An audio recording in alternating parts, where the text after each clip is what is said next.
Good morning, everybody. The time is 8:36 a.m. The day is Thursday, January, I almost said July, January 30th, 2025. And we are going to begin with Committee of the Whole Group 1 today. I'm going to make a slight adjustment to the agenda for this session. So my intention is to do Committee of the Whole Group 1 and Group 2 today. Pause, and then we'll deliberate Group 1 and 2 tomorrow. We'll do Committee of the Whole in the morning, Group 3, and depending upon how much substitute language may or may not be developed, likely deliberate Committee of the Whole Group 3 on Saturday afternoon and begin Session 1 staff reports on Sunday. So I just kind of wanted to throw that out there, make sure that everybody kind of knew what we were thinking, since it is a little bit different than the posted agenda. But I think what we'll do is do those Committee of the Whole Groups 1 and 2 today. And if there is any substitute language being developed, that will provide us a little bit of time to work on that and hopefully have conversations if necessary prior to deliberation. So, is any questions from members about the agenda adjustment? Okay.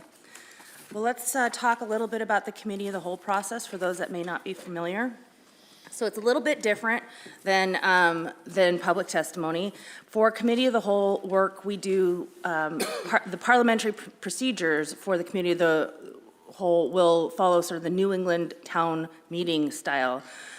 The committees are intended for opportunities to provide additional information gathering for the board, and at times, hopefully, for dispute resolution. I will say that committees are not a forum for debate, nor are they a platform for repeating information that has already been received through either public testimony or written public comments. During the committee meetings, advisory committee representatives may express both their official positions of their committees as well as their personal views. However, please identify which of the two positions you're stating if you're an AC rep and you're providing that information to the board.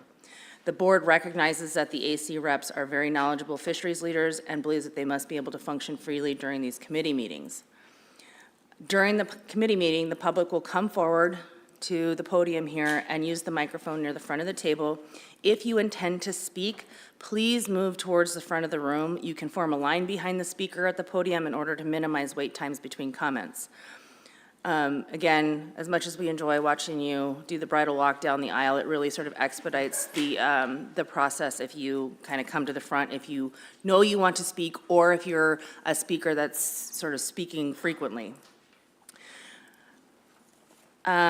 Please don't refer to anyone by name, especially not in a derogatory manner.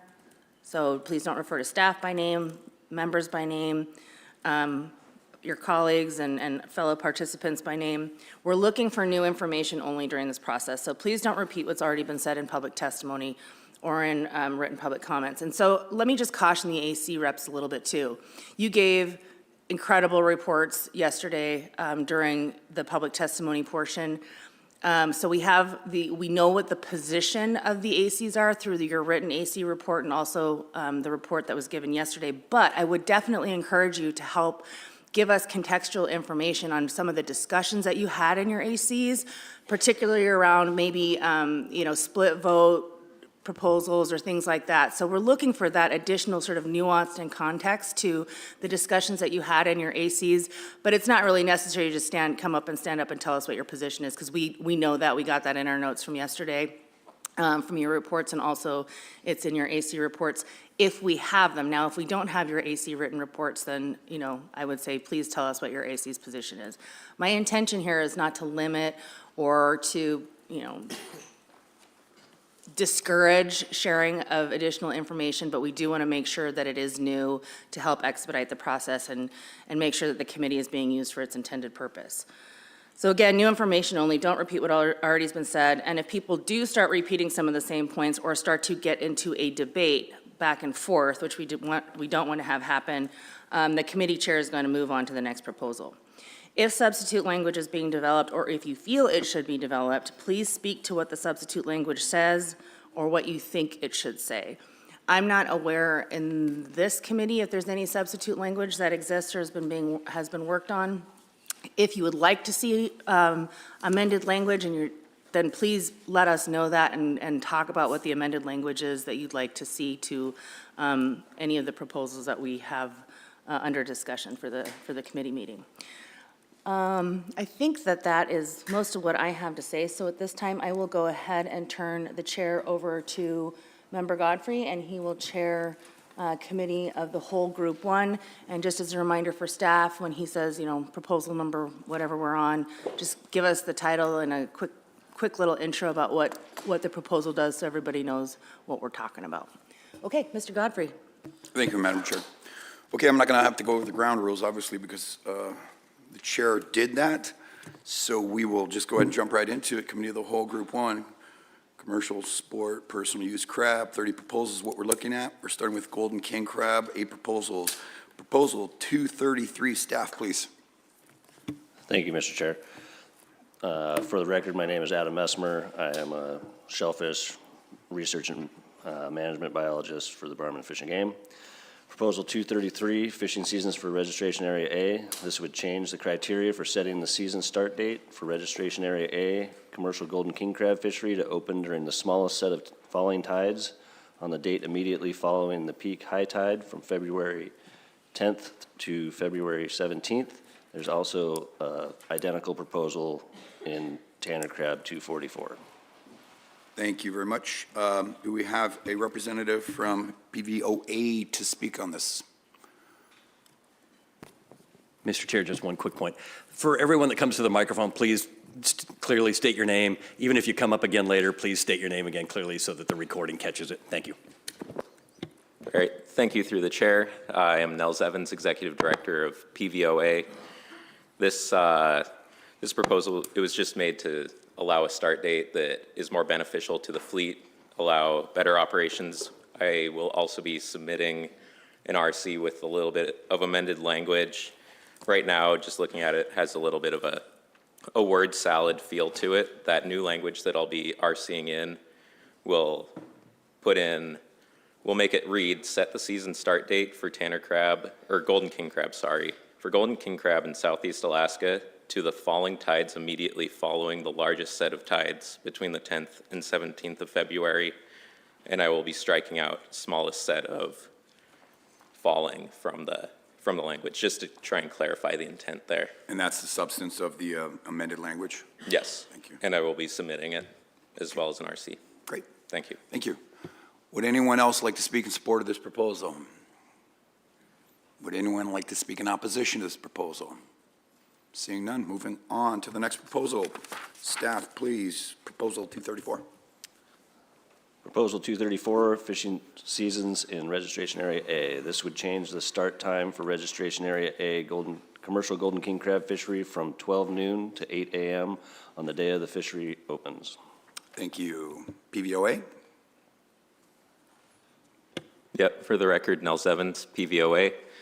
We all know that February in Alaska, we have limited amount of daylight time. If we move that start date, or the start time, from noon to 8 a.m., it just gives the fleet 4 more hours of daylight for the start of the fishery, as opposed to ultimately extending it to hopefully 8 hours of daylight on that first day, as opposed to 3 or 4. Thank you. I have a question for you. Yeah. So historically, it's always been that start time, what it is? As far as I'm aware. Do you know what the rationale is in that? I do not know. You've never asked the department? Mm-mm. See no questions, thank you. Yes, staff. Through the chair, Mr. Godfrey, just a clarification from the Department of the Wildlife Protection. The reason for the 12 noon start time is because of enforcement activities that couldn't be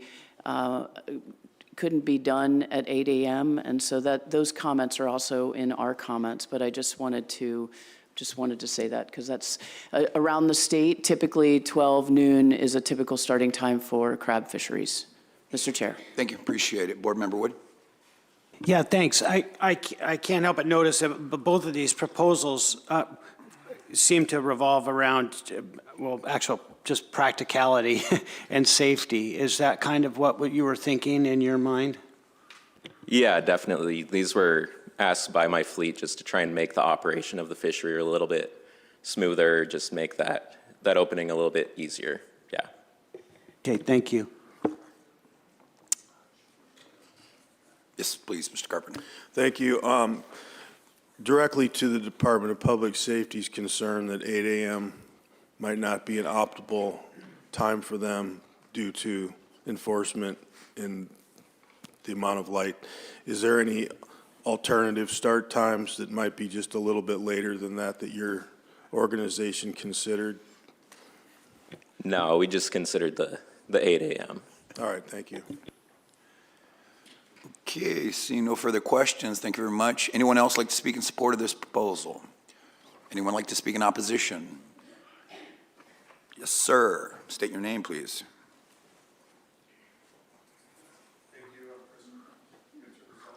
Please. Sorry, please turn down. Thank you. I'm Chris Guggenmickler, Chair of the Wrangell-AC. I showed up a little late yesterday, so I wasn't able to participate and give my committee's position. We did, however, support this proposal as well as the last one and the next one to save a little bit of time. I think that what fishermen have learned is that when we changed the shrimp season to 8 a.m., that worked well, and we're trying to move that opportunity forward in these other fisheries. Question. This isn't a question, but merely kind of a statement and guidance to the committee chairs as well, is that you don't necessarily have to be in favor or not in favor of a particular proposal to speak. We're looking for information gathering, not necessarily just your position. So I just kind of wanted to state that too. So don't feel like you couldn't or shouldn't speak if you don't have a very specific position on the proposal. Thank you, Mr. Chair. Thank you. Thanks. Appreciate it. Any other comment? Seeing none, next proposal, please, staff, 235. Proposal 235, fishing seasons registration area A. This would add freezing spray to the weather criteria that would delay the start date of the commercial golden king crab fishery in registration area A. Proposer, please. For the record, Nels Evans, PVOA. Again, this is just an operational safety proposal that was put forward. As of right now, there's gale warning, start time limitations, but there's no freezing spray. Weather can be pretty bad and variable here in Southeast in February, so we wanted to have that protection for the fleet. Thank you. Anyone else like to speak in support of this? Opposition? Go ahead. Good morning, Madam Chair. Joe Willis, Southeast Fishermen's Alliance.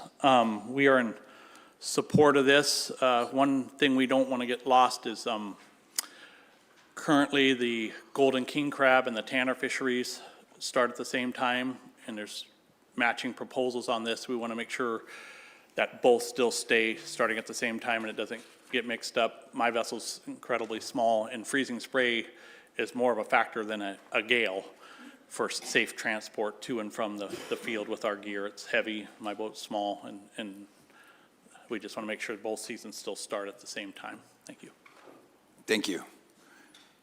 Any other comments on this proposal? Seeing none, let's move to the next proposal. Staff, 236, please. Proposal 236, king crab pot storage requirements in registration area A. This would increase the depth that registration area A commercial king crab fishery pots can be stored to 20 fathoms. Thank you. PVOA, please. For the record, Nels Evans, PVOA. This is something that's come up with the added activity towards the golden king crab fishery in recent years. Pot storage guys cannot carry all the gear that they need, so they have to put it into pot storage prior to the fishery.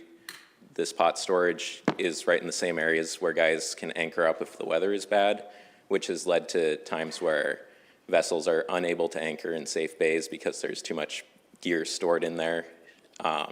We would like to extend it out to 20 fathoms. This is consistent with other king crab fisheries in the state for pot storage depth.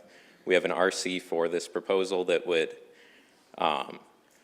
change it so that this is pot storage prior to the fishery. It would not be post-fishery pot storage.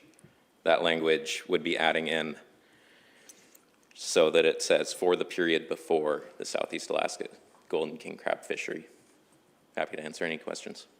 Yes. What's the RC number? I have not seen it yet. I just got it in right before I came up. Any other questions from board? Seeing none. Thank you. Actually, could I add in, Yes. just since this is a dual registration fishery with that tanner and golden aspect to it, I'll be coming back up for all of the same proposals in the tanner fishery, and I will have mirrored RCs for anything that I RC for goldens. I will have that mirrored RC for tanners as well, just so that everyone's aware of that ahead of time. Thank you for clarifying. Board Member Woods, please. Yeah, thanks. So I know you're writing this in support, obviously, so, but why, could you tell me what will be the opposition? Like, why would people be opposed to this? Not so much in the golden king crab fishery, but in the tanner fishery, some people could have issues with it just because the fishery operates at different depths, but because of the dual nature of the fishery of guys could be registered for both tanners and browns, it would really screw up the regulations and restrictions if one was adjusted but the other wasn't. It's kind of a package deal with all of these.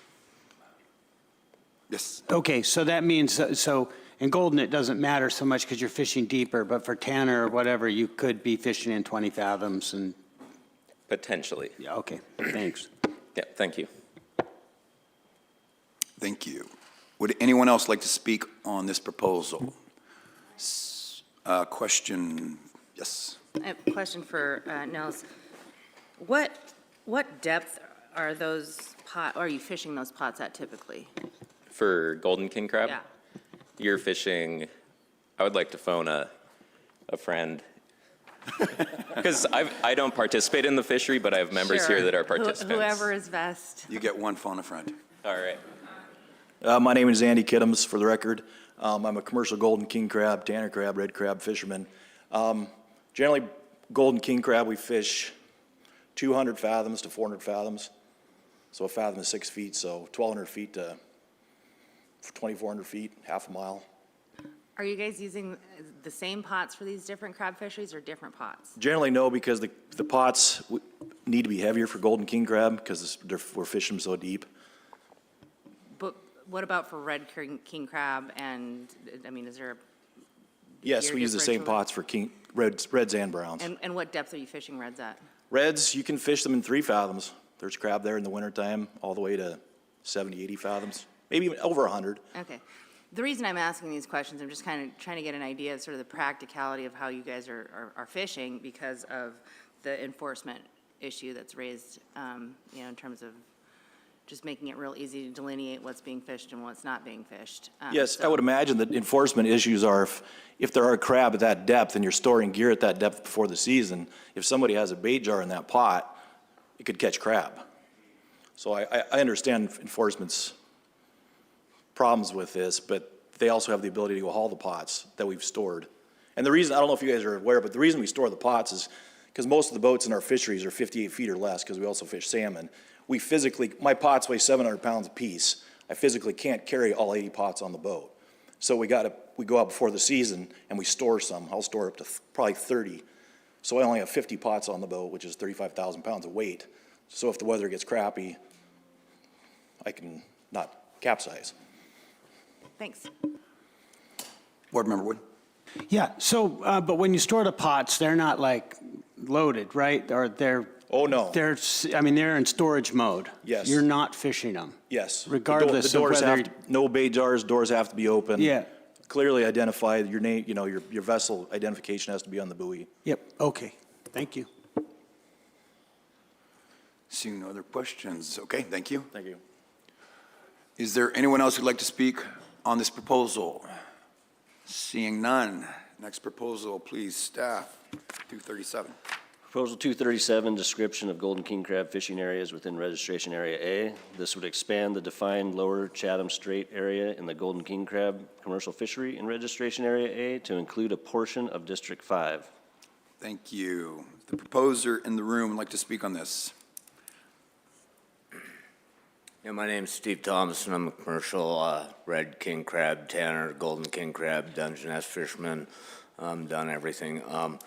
The reason I put this in is because this area was not added into the original areas as this golden king crab areas were put together. It was overlooked for the reason that there was no participation in those areas at that time. They had no information on it.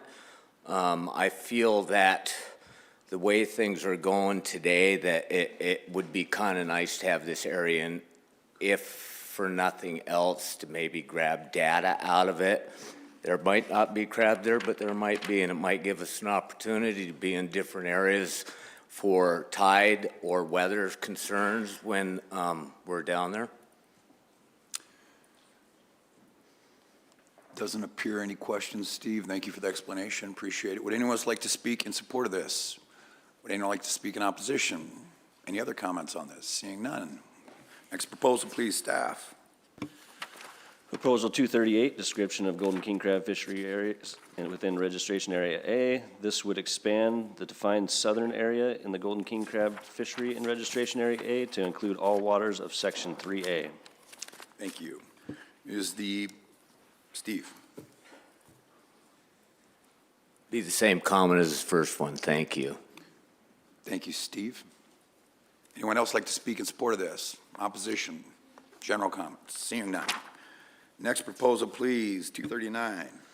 Proposal 239, description of golden king crab fishing areas within registration area A. This would divide the northern area of the golden king crab fishery in registration area A into two areas and split the current guideline harvest range between the two areas. Thank you. Steve?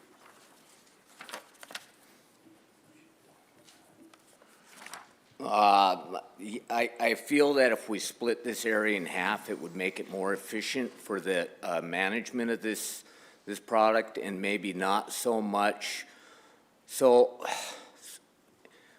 would not put so much pressure on the upper end as when the crab show up to that area. As they move from the southern end up, it gives us the opportunity to harvest some of these crab as they're coming online. It will be easier to manage for the board. It would be more efficient for the commercial fishermen, I think, also. Yeah. Thank you, Steve. I don't see any questions. Appreciate it. Would anyone else like to speak in support of this proposal? Opposition? General comments? Seeing none. Next proposal, please, staff, 240. Proposal 240, Area A registration. This proposal would allow participants in registration Area A, Tanner and golden king crab fisheries to have Tanner crab aboard their vessel while fishing for golden king crab in a closed commercial Tanner crab area. Thank you. Do we have the proposer in the room like to speak on this? Please. For the record, my name is Jared Bright, and I would like to clarify when we're talking about fishing, that we're talking about a baited pot, not actually hauling a pot. This digs into the weeds a little bit, and I have had a lot of discussion with staff and enforcement about this, and we've agreed to, enforcement disagreed with me that the way it works now, I can leave my pot at depth on the fishing grounds, it just can't have bait in it, because I'm dual registered. I have a K69 permit, which allows me to fish Tanner, brown, and red. So Tanner and brown are open at the same time. I don't have to remove my pot from the grounds. I don't have to store it. I can leave it on the grounds. I just can't have bait in it. And I would like to leave bait in it. I can come back and bait it. But anyway, it just causes me personally and some other permit holders a little heartburn of having to debait their gear, even though they can leave it on the grounds. The enforcement has issues with the fact that the 2% of us might be obliged to cheat on the, but I guess I don't like to see a proposal not pass because of the 2%.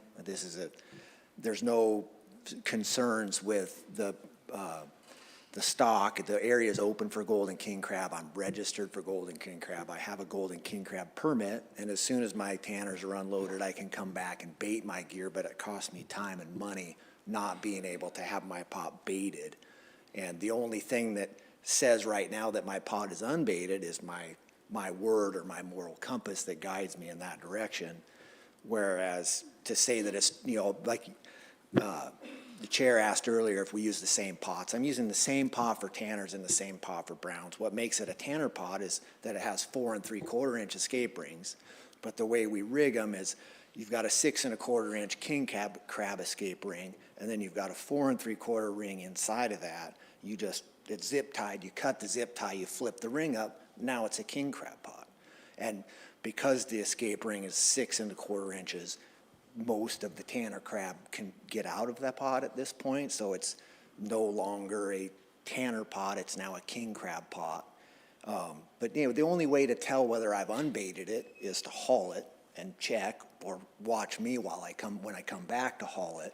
But it would be the same to make sure it's a king crab pot, right? They would either have to haul it, make sure the escape rings are flipped up, it's now a king crab pot. But anyway, I understand the point that they're trying to make, that they could cause cheating, but When you say, you said 2%, there's two things I need clarification on. You said 2%, and did you say cheating? Well, in the Illegal fishing? In Okay. the industry, it's kind of common. We refer to the 98% that do things the right way and the 2% that don't.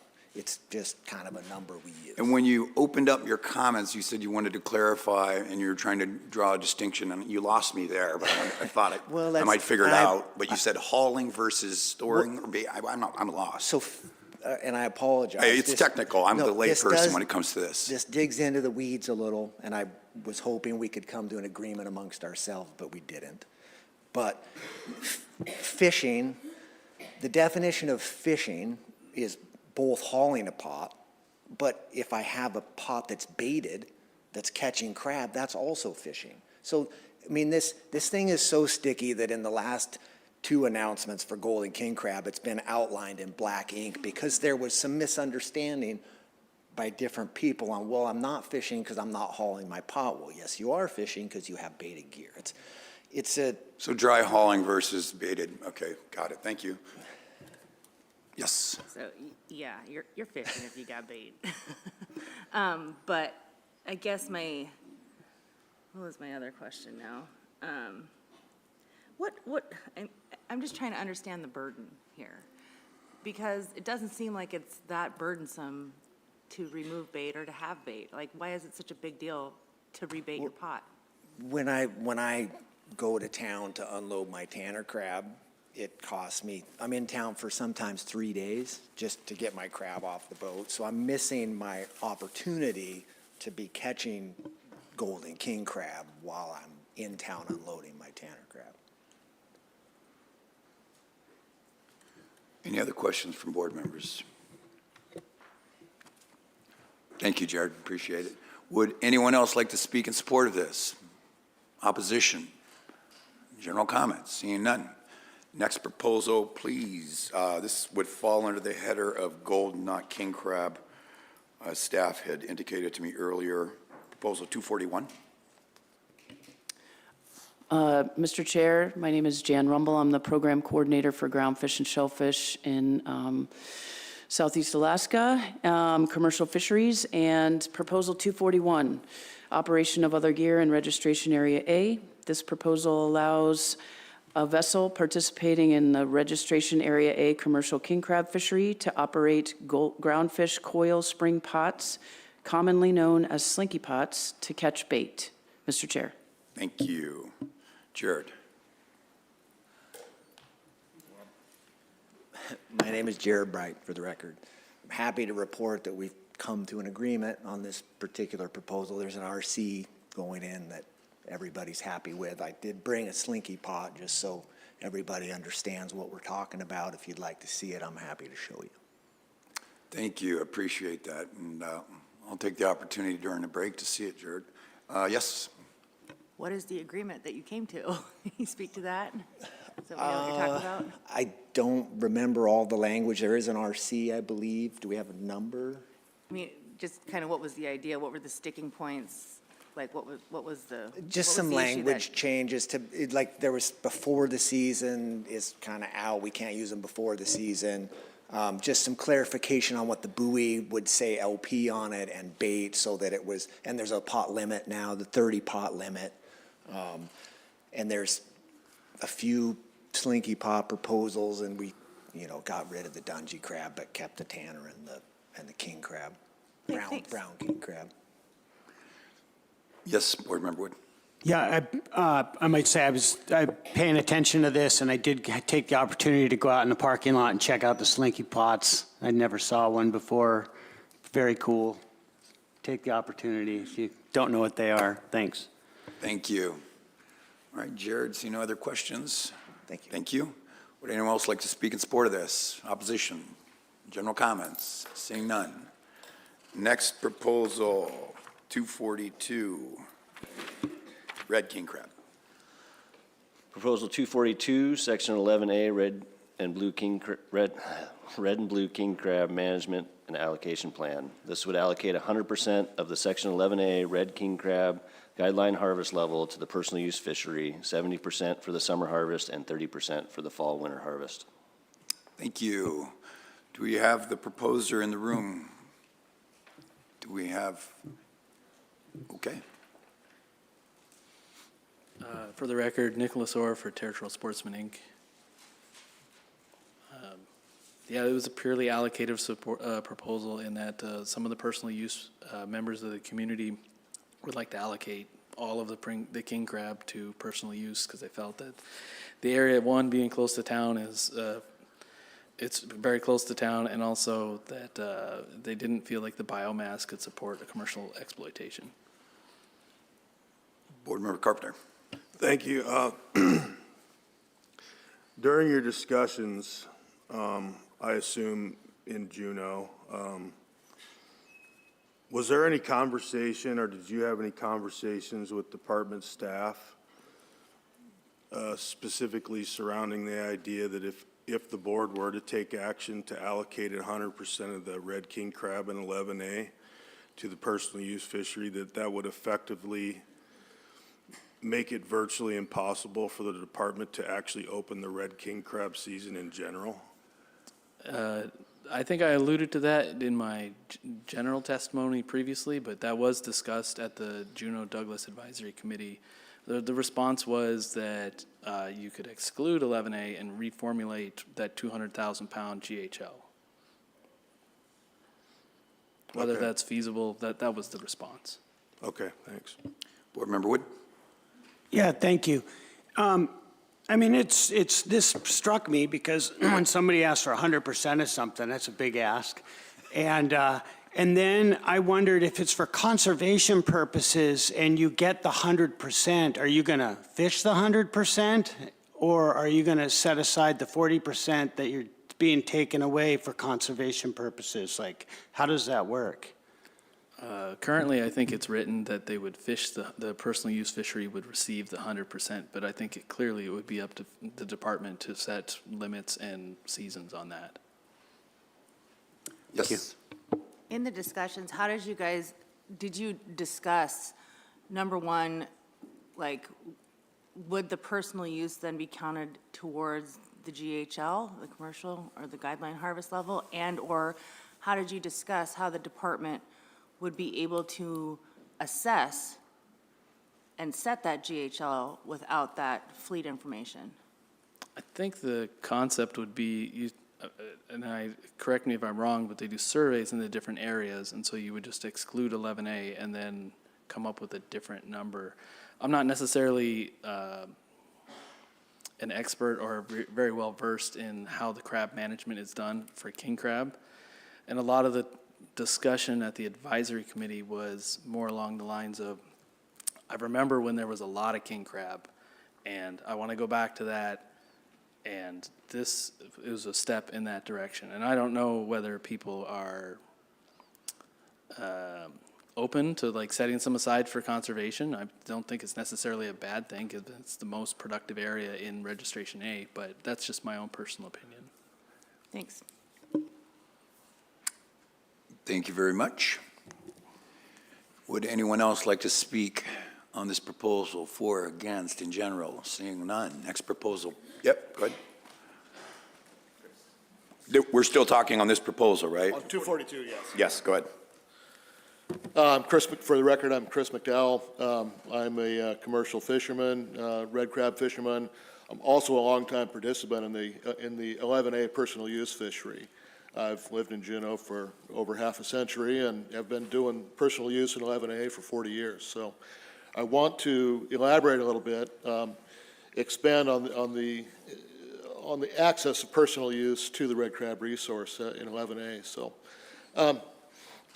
over the last, and this is drawn from 40 years of actually doing it in the Juneau area. So in the last 8 years, and this is in RC 31. We submitted RC 31. There's a map in there of 11A, and there's also a couple of tables drawn from the red crab stock assessment that show what the personal use harvest is over the last 8 years. So personal use has had good, consistent access to red crab in 11A for 8 consecutive years. There's been 2 openings a year, and those openings, in the tables in the RC 31, the openings have produced about 16,000 red crab, not including the December fishery. So there's been good, consistent access every year for the last 8 years. Additionally, there's another table in the RC 31 that shows a personal use harvest of red crab outside of 11A. There are several good red king crab fishing areas directly adjacent to 11A. 2 of those, 15C and 15B, from the chart there, are directly accessible by launch ramps on the Juneau Road system. So there's good access. There's good king crab in Berners Bay, 15B, good king crab at Benjamin Island, 15C. Both of those are a couple of miles from boat ramps on the launch system. So there's good, consistent access for personal use guys, even with small boats. And outside of 11A, personal use red crab is open 9 months a year. And there's not a household limit. You get 4 pots. There's a daily bag limit, but not a household limit. So there's good, consistent access there.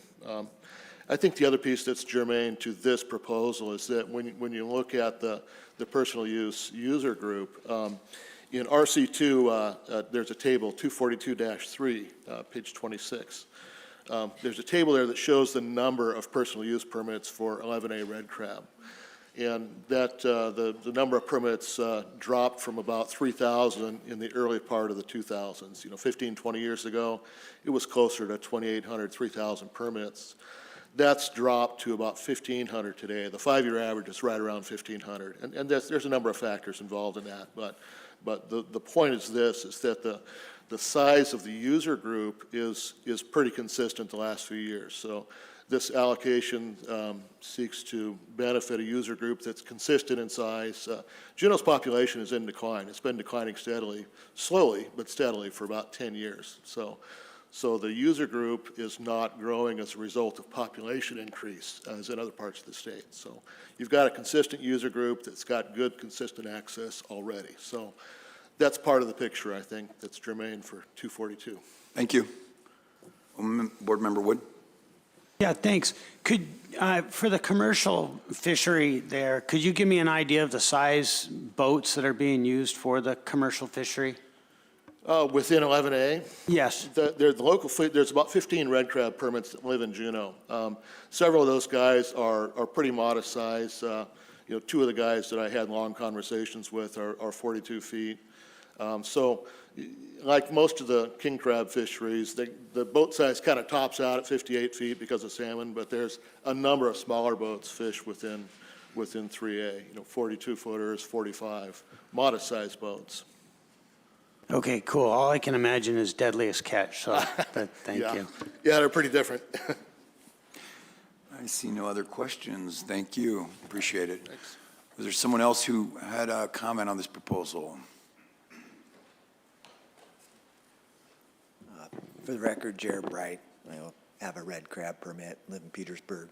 I just wanted to point out that in spite of the conservative undertones of this proposal, they are asking for 100%. The same commercial 40% that they take, they're wanting to take in the personal use fishery, the 40% that the commercial guys take.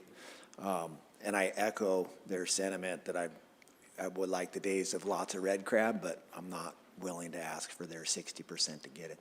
Thank you. Thank you, Chair. Mr. Jensen, did you want to speak on this? Yeah, thank you, Mr. Chair. John Jensen, I'm from Petersburg. I'm a commercial red king crab fisherman. And I know you're looking for new information. I don't have any. I'll just refer you to PC 319. That was very concise and held a lot of good information. And I'm definitely opposing this proposal because it would virtually shut down the red king crab fishery in southeast Alaska. Thank you. Thank you, John. Questions? Any other speakers on this proposal? Seeing none. Oh, if you know you want to speak, I mean, just don't wait for me to ask. Joe Willis, Southeast Fishermen's Alliance. One of the previous speakers covered everything quite thoroughly and fluently. For new information, I hold a red crab permit. They do the survey mid-summer, and they talked about, one of the proposers talked about having to redo this formula. For us, it seems like they refer to the department refers to their biometrician's formula quite often, and it takes quite a bit of time to get this data compiled. We're usually waiting till a couple months before we even hear if there's a harvestable surplus or something. I think it's unrealistic for them just to come up with a new formula. They've been working on this since this fishery was kind of developed. That's just a new point I would like you guys to take into consideration. It's not like you can just shake up the magic 8-ball and have a new formula. Thank you. Appreciate it. Any other comments on this proposal? Seeing none. Next proposal, please, staff. Proposal 243, Southeast Alaska Red King Crab Management Plan. This would amend the management plan to allow red king crab commercial fishery at lower levels of abundance using an individual catch limit, or ICL, identify the biomass estimate triggers, and add a sunset clause to this new plan. Also, this proposal would establish criteria where the pre-existing threshold under which personal use red king crab limits could be reduced by the department. Thank you. Since the department proposed this, can I get anyone who wants to speak? Go ahead, Mr. Jensen. Just support, opposition, neutral? Thanks again, Mr. Chair. I do support this one begrudgingly. We had a sit down with a couple board members and staff and several fishermen yesterday afternoon trying to figure out a better way to access this. Like this year was 117,000 pounds, probably a couple $1 million worth of crab that would help the fishermen in our locality. It's all southeast Alaska with the exception of one outside permit holder. There's 25 in Petersburg or 35 in Petersburg, and this really helps our local economies. And we talked for probably an hour and a half, 2 hours, trying to figure out a way to just be able to directly access this harvestable surplus. And we finally came to the conclusion that it's getting very complicated to hit these numbers, especially with some of the key areas that are having issues with their crab. So we are in support of 243. It's a baby step. It's going the right way. And hopefully it'll lead to something better in the future. So thank you, Mr. Jensen. Appreciate it. Thank you. Yes, sir. For the record, Nels Evans, Petersburg Vessel Owners Association. We are in support of 243. We see this as an extension of the effort that has gone from both the harvester as well as the department side. We see that this is a step in the right direction of giving the fishermen more access to this stock and working together with the department. We understand that there's a sunset clause on this for the next cycle, so we see that if this were to pass, we will be talking through it again, see its effectiveness, and we support all of those pieces. A question from a board member? Thank you, Mr. Evans. And I was going through this, and I sat in on that meeting with you guys yesterday. It was a very productive meeting. How would, and this is going back kind of to 242, if 242 and this were to pass, would that same concern you have over 242 shutting down that the fishery still exist if in the if 243 were to pass? There would be similar concerns because as of right now, if you look at the biomass we had 117,000 pounds of harvestable surplus this year, did not hit our 200,000 pound threshold. It also would not have triggered this proposed ICL fishery at this level. So again, if you were to remove the influence of 11A, you're still trying to cross a delta that is very large for this stock that is slow growing. So we would have similar concerns. Maybe it wouldn't shut it down permanently if it were proposed, but it would continue to belabor the point of less depleted access to the fishery. Okay, and one follow-up. Conversely, part of our discussion would have more limited, yesterday we talked about kind of limiting the range so everyone doesn't just pile into one area. And that arrangement would prevent this, or prevent overharvest or concentration within the area outlined in 242. Is that correct? Or am I misreading things? I think that to a degree, when you look at the makeup of these harbors, like in Petersburg, we've got 31 of the permit holders in Petersburg. All these guys have their boats tied up right next to each other. It's pretty easy to access communication once 243 is in place for these guys to stop and see their neighbor in the harbor and organize where they're going to go, because they're not going to want to burn the fuel, burn the bait to get somewhere that's already fished out. So I think that there would be quite a lot of incentive for the harvesters to work in more of a cooperative sense so that they can make this effective for everybody, because ultimately we've been trying to get this through for multiple board cycles. This is something the fishermen just want to find a route to access these fish. They don't want to immediately get access and then shoot themselves in the foot and kind of screw it up afterwards. There will be quite a lot of stakeholder involvement if this were to pass to make sure that they work together and make it work. Thank you, Mr. Evans. Thank you. Seeing no other questions, thank you very much. Thank you. Next speaker on this? Jared Bright, as the King Tanner Task Force co-chair, I personally spent the last 4 years working on this with different staff members. And there's a couple key points I want to point out that really sold me and a lot of the fleet on this, that over the 200,000 pound threshold, this turns back to a competitive fishery, which is what we all want. We just don't have the resource for a competitive fishery right now. But the main point was that the surveyed areas in Southeast Alaska are very limited.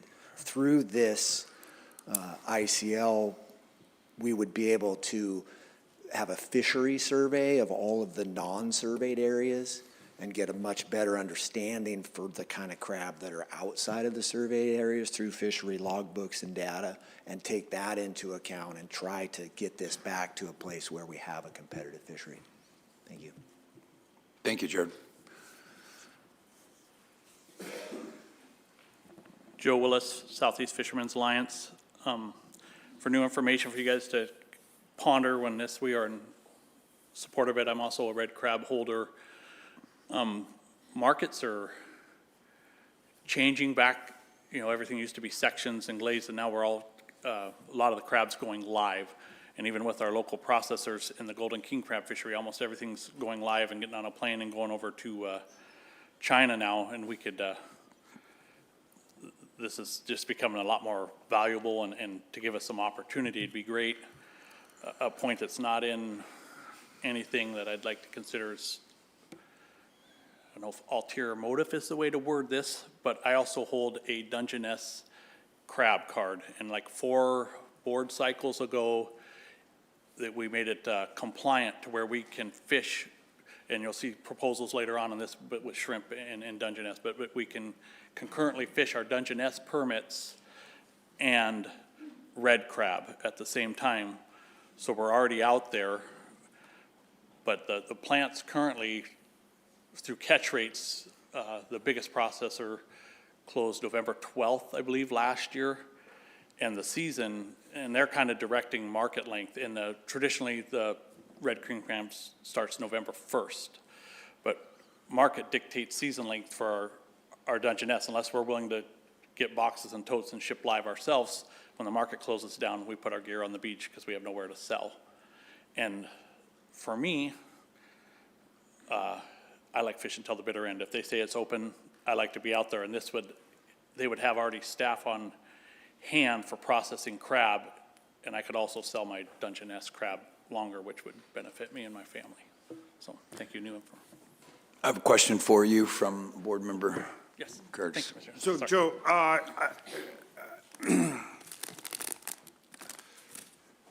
can you, one of the big things I look at is, is market value for the product. And there was some discussion on this yesterday, and how would that affect the market value for the crab you do collect, not having the derby style where we're all racing at the front end?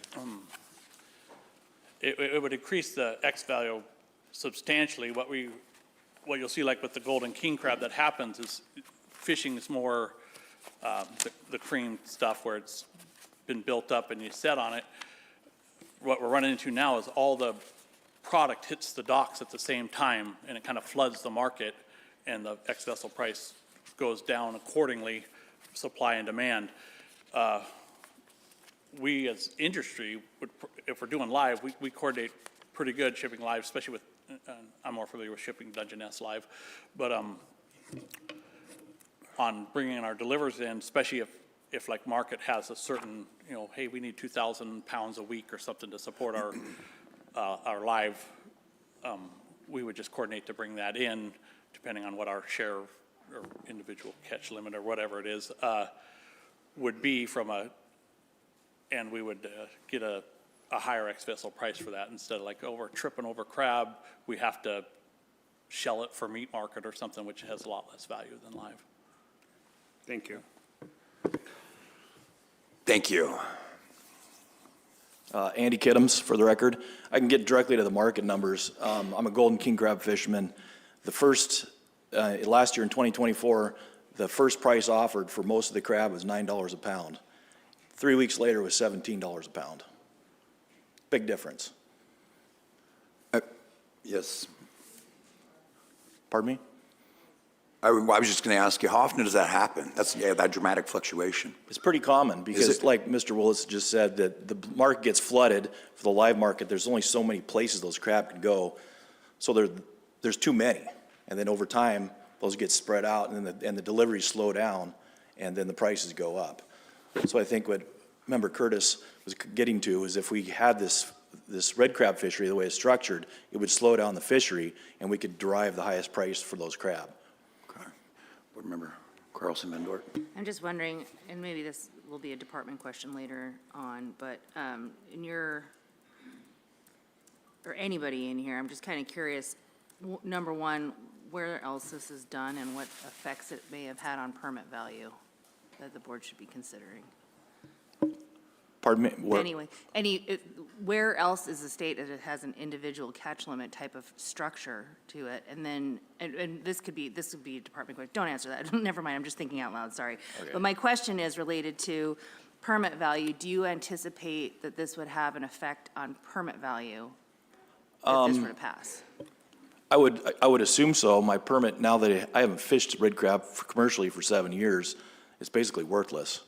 If I can go fishing, I would assume that it's probably going to be worth more if I can derive some income from it. Thank you. Thank you.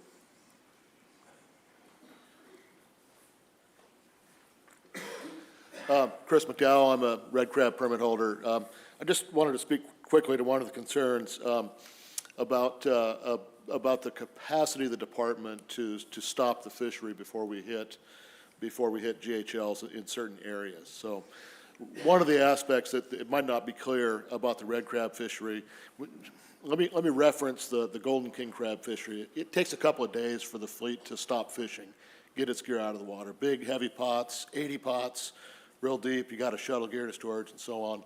With red crab, the pot limit's only 20. So even the smallest boats in the fleet can carry their string in one trip. And with only 20 pots, you can get your gear out of the water in a matter of a couple, 3 hours.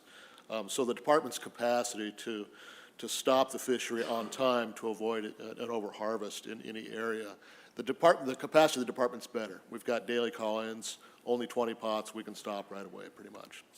So question for you, when you say a couple days to button-up fishing, like how much, what kind of run-up time do you need when you have a larger, pot collection? Are you literally talking in 48 hours run-up time to get all your gear out of the water? I don't fish golden king crab. I'm not a permit holder, but the department generally gives the fleet a couple of, and correct me if I'm wrong, but the department generally gives the fleet a couple of days, look, it looks like we're gonna hit the GHL, stop now. Okay. But they need a couple of days to get the gear out for golden king crab. Red king crab, 20 pots, much Got shallower it. water, no storage issues. Thank you for that.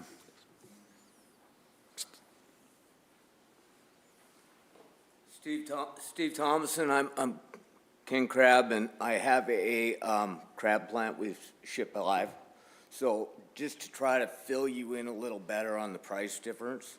So if you're fishing it all at once, you might be getting $11 to $12 a pound, which turns out to be about 120 to 150 bucks a crab. If we go in this direction, your crab all of a sudden turns into $300 to $400 a piece. 250 to 400 bucks a piece. So, and the demand for the red king crab is pretty high if we could access them at a slow rate like this. So somebody goes out and gets 100 crab, they're gonna make 40 grand, which helps them in their department of sustaining their boat, fuel, cruise, whatever they got to do, insurance, so on and so forth. So that, on that note, is what you guys are kind of looking for is a number somewhat, right? The other thing you guys are asking about is golden king crab taking the gear out and time it takes to do this. We are, so Frederick Sound, Chatham Strait, so on and so forth, you asked how long it takes to take the gear out. We have 80 pots, mine are 750 pounds apiece. We got 200 some fathoms buoy line to 400 fathoms buoy line on. And we got tide, currents, weather to deal with. So I think as it goes, we have 72 hours to get our gear out as soon as they announce closure, which can be very difficult to do on certain conditions of the weather and tide.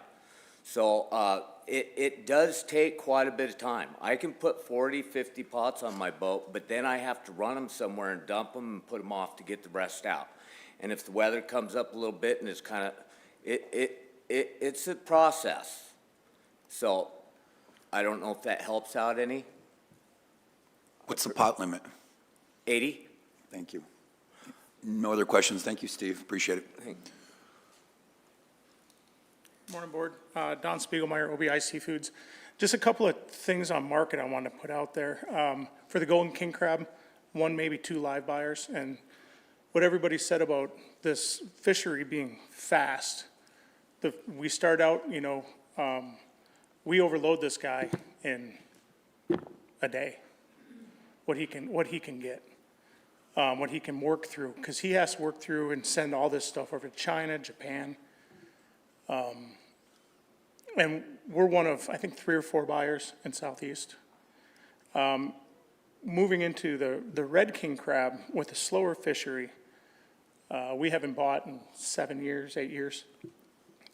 If we're able to do this and we're able to move through this fishery a little slower, 2,000 pounds every few days, the crew that it takes to do that in my plant is 7 guys, including me. The same guy that's offloading the crab is also weighing the crab, putting on fish tickets. We're putting in live tanks. We're waiting for our freighter. It's something that we can do virtually year-round if we need to, because we have local workforce there. I just wanted to make sure I put that out there so you guys understood. I mean, the golden king crab, I mean, we bury this guy, and then we wind up turning into a section market, which is less valuable for the fishermen. When you say you overload him in a day, what's the ceiling of his threshold? We send 30,000 pounds out, and if another guy sends 20,000 pounds out, that's 50,000 pounds that he has to work through, and he's selling almost individual crab to these guys, or maybe 10,000 pounds at a shot. And he only has so many live tanks in Vancouver. So he has to go down, get these crab in Seattle, because we send them to Seattle, ships them up to Vancouver, they sit in live tanks, and he sells them. He's only got so much room to be able to hold these crab. Thank you, appreciate that. Thanks for the opportunity. Mr. Jensen. Make your comment last for 30 seconds so I can go to the coffee. That's all I got. I heard the question, John Jensen from Petersburg, I heard the question about equal shares. There's 2 fisheries I know of for sure that are on equal share basis right now, and that's the Chatham and the Claret Strait blackcod fisheries. And also last fall, in order to get the right amount of treaty fish in the troll fishery, the trollers were allocated individual amounts, an individual amount of fish to catch. So it has been done in the past, and it makes it easier for the department to manage, and they can hit the dot better. Thank you. Thank you, John. Appreciate it. Anyone else would like to speak on this proposal? Seeing none. Let's move to the next proposal, please, staff. Good morning, Mr. Chair, members of the board, and the public. For the record, my name is Tessa Bergman. I'm a fishery biologist with the Crab Group for the Division of Commercial Fisheries in Southeast Alaska. Proposal 244 would change the criteria for setting the season start date for the registration area A commercial tanner crab fishery to open during the smallest set of falling tides on the date immediately following the peak high between February 10th and February 17th. Thank you. And I would like to note that this mirrors Proposal 233, Mr. Chair. Thank you. Nels Evans, PVOA. Just like this mirrors Proposal 233, my comments also mirror Proposal 223, as well as the RC submitted. Thank you. Appreciate it. Anyone else like to speak on this proposal? Yes, my name is Andy Kiddums, for the record. I didn't speak on the brown crab proposal, but since they're the same proposal, I'll clarify for the board. The reason for this is for brown crab especially, we're using such heavy pots at such heavy depths that in Southeast Alaska, there's tremendous currents. In small tides, it's easy for me to pinpoint when I launch that pot to get it to land right where I want. And especially brown crab, they live on really steep edges like this. If there's some brown crab ground, you'd want to set your pot right along here. That's where they live.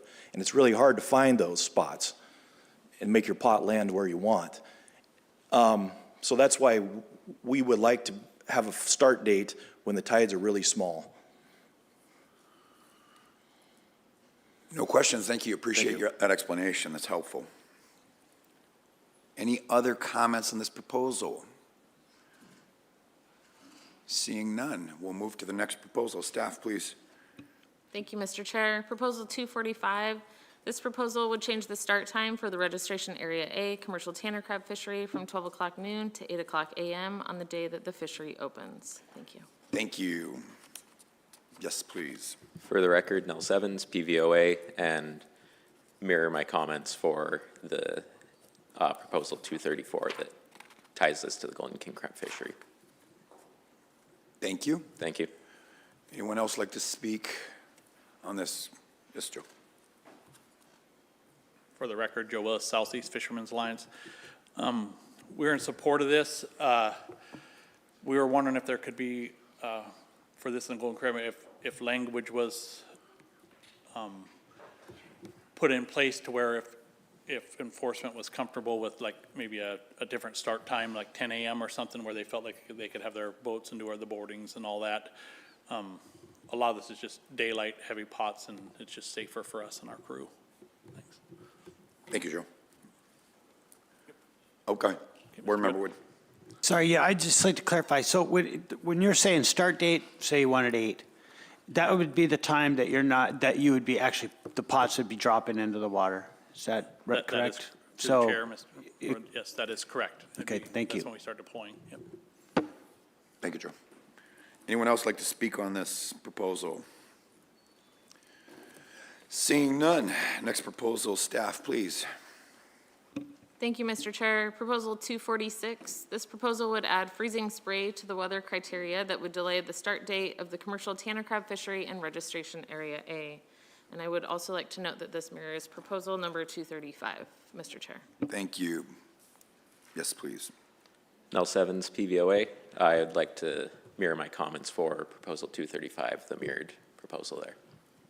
Okay, thank you. Thank you.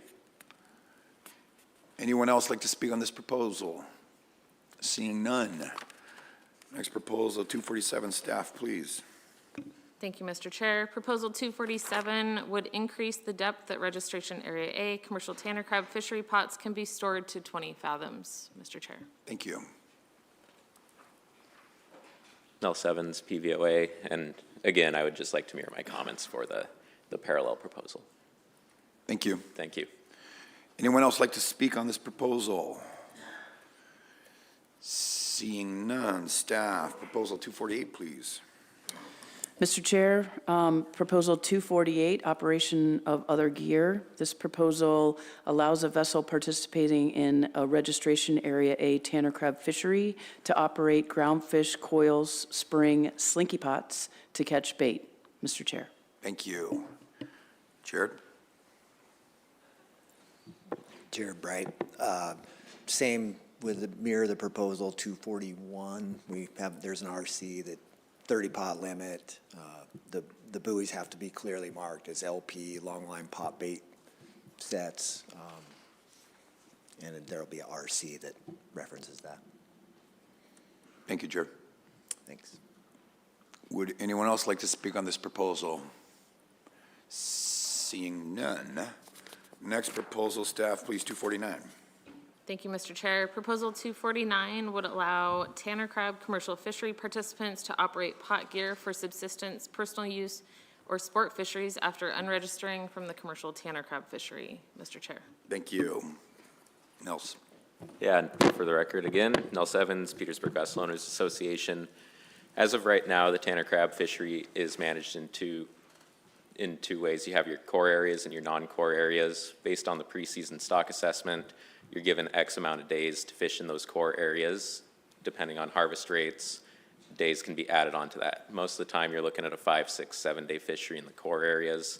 And then guys either stop fishing or move into those non-core areas. The non-core areas extend all the way out to the 200-mile line in the EEZ. No one fishes out there, but that fishery doesn't close until March 31st.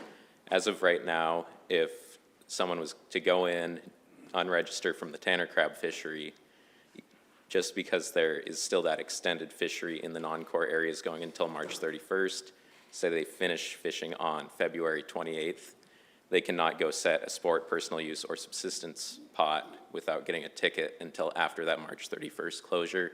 Even though their gear is on the beach, they have gone to the department and unregistered and done all that. I have also submitted an RC that just clarifies a little bit of language signifying that it is following the closure of their fishery, or unregistering.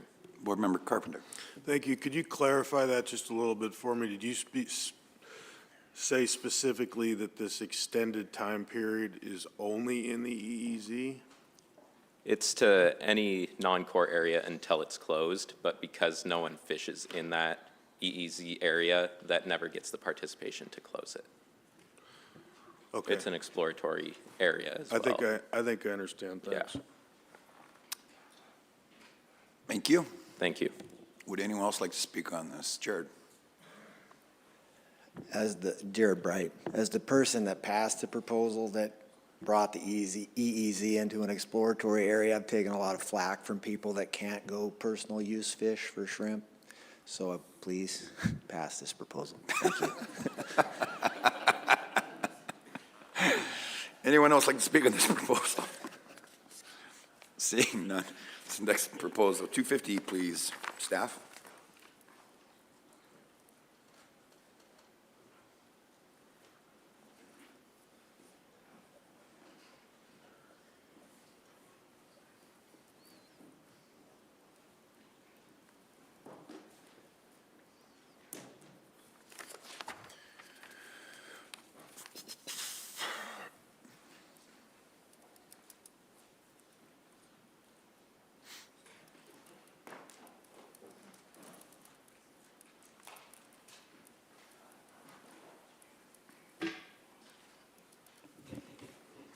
Mr. Chair, for the record, my name is Joe Stratman, and I'm a shellfish biologist in Region 1. Proposal 250, subsistence Dungeness crab fishery and personal use Dungeness crab fishery. The proposal would reduce the minimum size limit for male Dungeness crab from 6 1/2 inches to 6 1/4 inches in the Region 1 subsistence and personal use fisheries. Mr. Chair. Thank you. Is the proposer here to speak on this proposal? Would anyone else like to speak in support of this proposal? Please.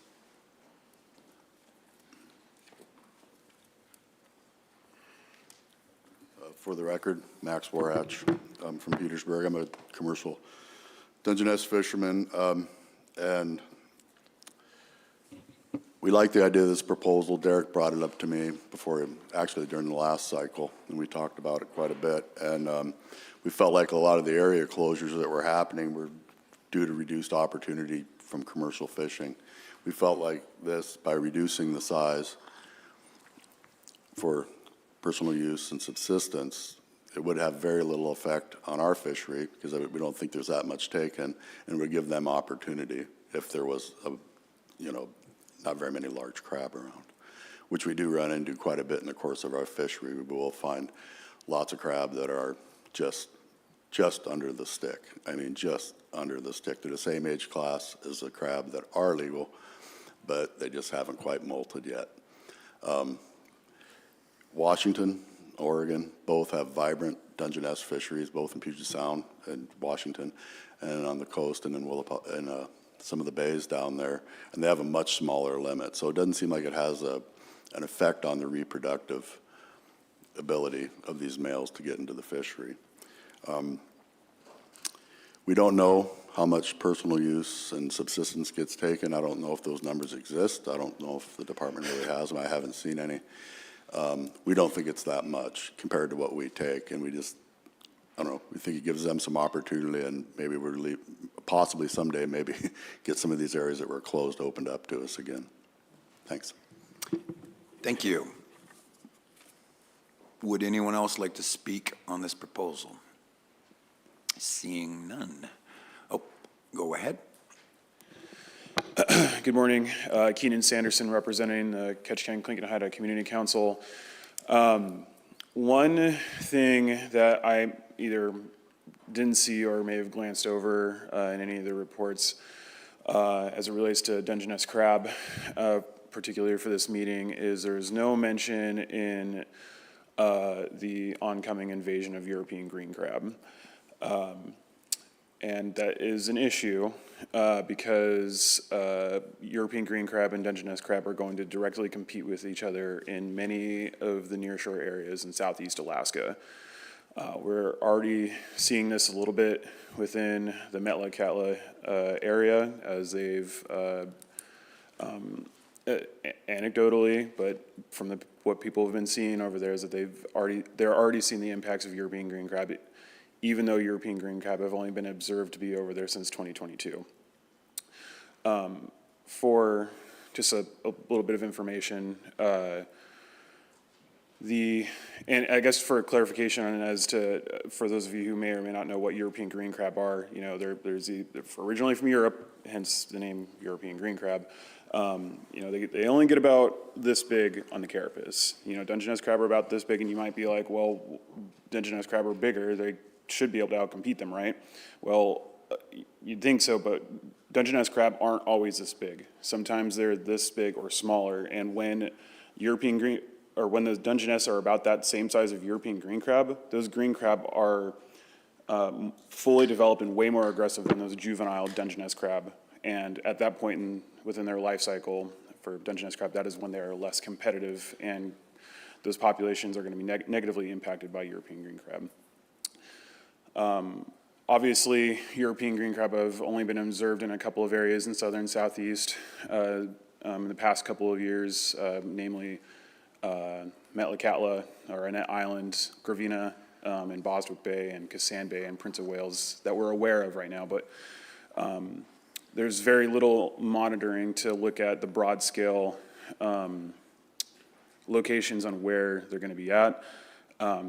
The Ketchikan Indian community, the Metlakatla Indian community, and several tribes over in Prince of Wales are doing what they can with what little resources they have, and the same is going with the state too. I don't know if Tammy Davis is here, but I imagine she would love to get a little bit of money from the state to help study this issue. But I guess my overall summation of my point with bringing this into the conversation is, with this invasive species coming, and I want to make it clear, it's very unlikely we're going to be able to stop this invasion from happening. We can help mitigate it to a point, but it's going to be here to stay. With this new competition, the carrying capacity of Dungeness crab is going to go down. And in particular with places like Western Prince of Wales, where they're already dealing with the issue of sea otters, it's going to be an uphill battle for even subsistence users to be able to harvest moving forward. We hope that more research is going to be done in collaboration between the state and the tribes, but that's currently not where we're at least not where I would like to see it. So please keep that in mind when making a decision. As I stated before, the community council is opposed to this proposal. Keenan, I got a question for you. I mean, the whole concept of European green crab in Alaska is fascinating, because I'm sitting here going, did they take the Panama Canal or did they take the Northwest Passage to get here? But all kidding aside, were they coming up the West Coast? Do we have data in Oregon or Washington or Canada, or are they descending south from Alaska? So I could give you a whole presentation of how they originally got from Europe to the East Coast, to the West Coast, and all up to Alaska. There's a couple different theories. But the upshot of my question is, are they in Washington and Oregon? Yes. So there's data in the states on how invasive and. Correct. Okay. Just to put it into context too, I can't remember if I just said it, but I'm going to make sure I say it for the record. In Haida Gwaii, which is in a location in British Columbia, they first observed European green crab in 2020. As of October of 24, they have their tribal government down there has caught 1.4 million green crab. That's harvested. That's not an estimate of what the population is potentially down there. That is what they have caught to date. That is how fast that these crab are going to be growing within our communities, especially if there's no mitigation measures in place. That is the reality that we're facing, and they're absolutely seeing impacts down there as well. And there's videos that are surfacing on social media. I don't know if any of you are familiar with like a fakui trap. They're these little rectangular traps that are about yay big. They're putting these out for 24-hour soaks, and they are filled from top to bottom, not just the surface or the bottom layer, but literally top to bottom. They're catching these European green crab. I have a couple questions right here, and then Mr. Wood. This might be kind of a stupid question, but do they have any value? Are they edible? Are they? That's a really good question. Currently not in Alaska. There's certainly value to them in Europe. Funny enough, and I'm certainly happy to share this with you, with my other hat that I wear, my academic ocean science team that I coach here in Ketchikan actually wrote a 15-page paper on mitigation strategies specifically for European green crab over this previous fall. Happy to share with you. It's a public document anyways. But the short answer is yes, there is commercial value to them in some areas, particularly in Europe, a little bit in the New England, Eastern Canada area. To my knowledge, there isn't much value to them in like Oregon, Washington, British Columbia, not to my knowledge anyways, I could be wrong. There are cookbooks out there online that I've seen. You certainly, they're obviously not very big, so you're not gonna get a lot of meat out of them. A lot of people from the research that we've done, they tend to eat them on the soft shell, which I've never had that before. Kind of sounds gross in my opinion, but that's just me. But the short answer is yes, but not here that I'm aware of. Okay, thank you. Board Member Wood? Yeah, do otters like them? So this is a. It doesn't have to be long, but we could export some. So there was a study that just was made public a couple of weeks ago. I can't remember who first reported on it, but there appears that sea otters in California have been observed to target European green crab to some extent.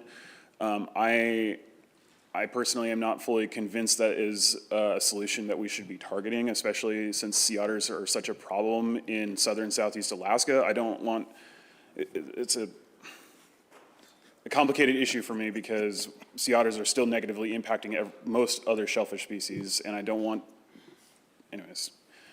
The short answer is yes, there have been some observations of sea otters targeting European green crab. In Alaska or British Columbia, I'm not so sure yet. Israel. Thank you, Mr. Chair. So the Aquatic Invasive Species Program for both divisions is housed under Sportfish. Tammy Davis, he alluded to it. And I have a 33-page report here about our basically rapid response and early detection plan for green crab from 2023 to 2028 with lots of pictures and data in it. If the board members like, I can forward that to Art Nelson for if you're interested. That'd be great. Appreciate it if you do that. Thank you, Israel. Thanks. Any other questions for Keenan? Seeing none, thank you very much. I really appreciate you bringing this. Would you guys like that student perspective to be shared as well? If not, that's totally okay, but that's. No, I think you can certainly provide it to us. Okay. I'm sure some board members would be interested in it. Yes, Commissioner. Yeah, green crab are kind of interesting. They're in the ocean, so it's not like we're going to go in and Rotenona Lake and get rid of, invasive pike or anything else. We have a program in place to kind of figure out where these things are going, working with local communities and everybody else. But I want to put it on the record, it's probably pretty unrealistic that we're going to be able to control the population as it's out in the landscape in the ocean. I think we're doing a detection program to figure out how we're going to live with these and develop management strategies living with them. But I think the expectation of getting rid of them in the ocean is challenging at best, and I think we're going to have some technology catch up. For instance, can we put green crab out that are reproductively incapable of doing so? It's going to take unique strategies. We're not going to harvest them out of the landscape. We might slow them down, but they're continuing their march. Do you think you could train sea otters just to eat them? Let's just say we're not going to put more sea otters out in the landscape. I would just say mitigation is definitely the hope for us. Eradication is probably very much off the table. Thank you, Keenan. Appreciate it. Is there any other comments on this proposal? This is a pretty fascinating discussion. Yes. For the record, Max Warhatch. Green crab, I've been hearing about them since 1989. They've been in Washington. They're all up and down the coast, and I don't know that there's any discernible impact that's been on Dungeness crab. They have pretty vibrant fisheries in all those places, and while I think it's a concern, I don't think it is necessarily for Dungeness. They're pretty tough, mean crab. If you throw them in a tank with a tanner and a king crab, it'll kill them both. Oh. Yeah, they're vicious. I did not realize that. Thank you very much. Appreciate that. Okay, with that, before we move on, we're going to go ahead and take a break. It's about 10 o'clock, 15-minute break, and then we'll pick back up with the next proposal. Will it be 251?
Okay, we'll go ahead and pick up where we left off. Committee of the Whole, Group 1, we are on Proposal 251. Staff, if you please. Mr. Chair, for the record, my name is Joe Stratman. I'm a shellfish biologist in Region 1. Proposal 251, operation of other gear in Registration Area A. The proposal would change the start date of the commercial Dungeness crab fishery from June 15th to July 1. Mr. Chair. Thank you. Is the proposer in the room?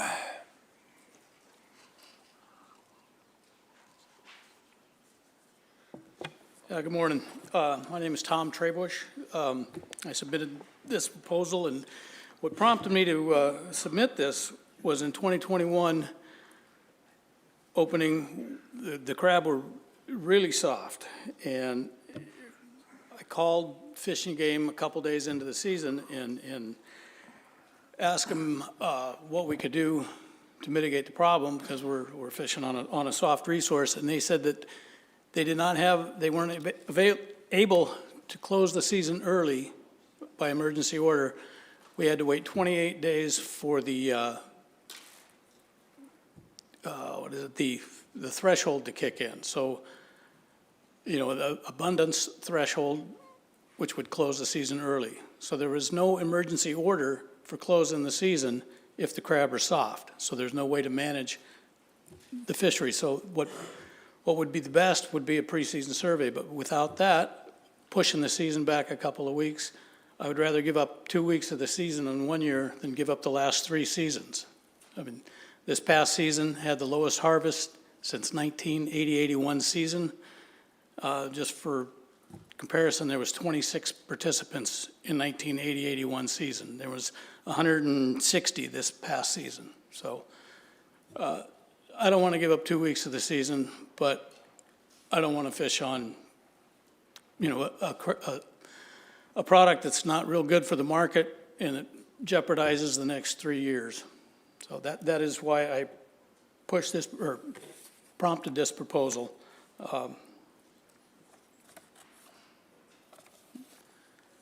Got some questions for you, Board Member Carpenter. Thank you. You keep mentioning the fact that soft crab are not good for the market. And we heard during public testimony that either when you're delivering to a tender and they're sorting crab, the soft crab get returned to the water. Or if you're delivering in town or at some facility, I would assume that the soft crab, if you've realized that they're soft crab, that you've already returned them to the water. So how does this affect the market? That's a good question. I ship live with a portion of my product, and that 21 season, the price I was quoted before the season was, the ex-vessel price on the dock was $4.25. We were getting $7 a pound, but before I could even get to Juneau, I delivered to the tender the first couple days, and then I went to Juneau to ship crab. The price had dropped on the live market down from 7 to 5 just in the first few days because of what they'd been receiving out of Alaska. And those soft crab, when people say they're returned to, on the tenders or whatever, whenever they're returned to the water, that's the handling mortality that comes up. So you're not doing the resource any good if we start on them. If, handling them is detrimental to the resource, if overhandling. And then I guess my other question would be, you specifically referenced 2021, that there was a lot of soft crab at the beginning of the season. And I haven't heard anything from anybody else to necessarily disagree with you on that. But when you look at the crab fishery, the Dungeness fishery over time, what percentage of the soft crab do you usually see as, when the dates are right now at the beginning of the season?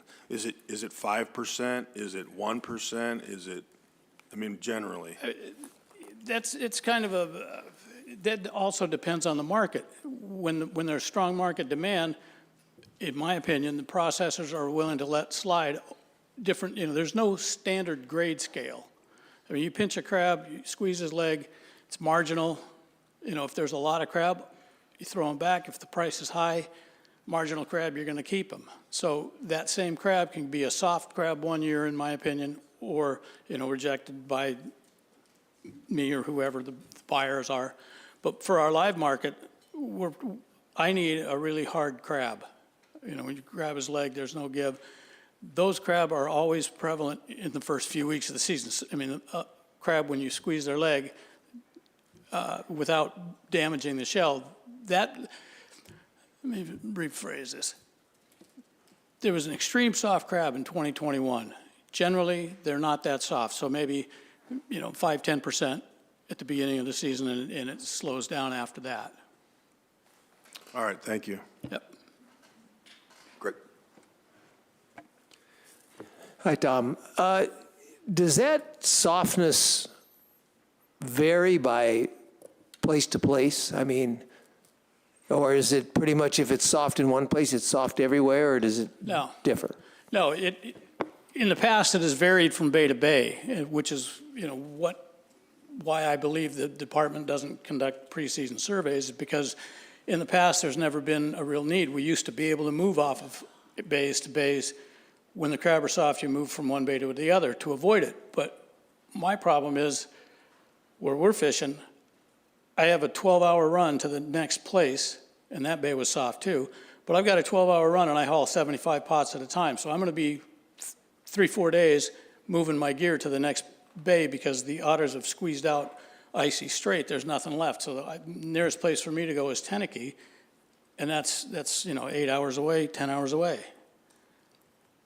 So if the fishing game were to do surveys, they'd have to go to all these different bays to get an idea of whether the crab is soft or not. They couldn't just go and, yeah. I think they could probably survey, you know, 4 productive areas and get a, you know, some kind of a trigger mechanism of percentage and figure out if we can go or not. And if they, you know, there may be some years we could go as early as, you know, June 1st, June 10th, something like that. But, you know, delaying the season, but they're not able to delay the season if we do start on soft crab. Thank you. Yep. Board Member Wood. Yeah, thank you. So I heard in the public testimony that you can't move around the way you used to. And I guess you're wanting to reduce it by 2 weeks. And that's hoping that you'll hit harder crab.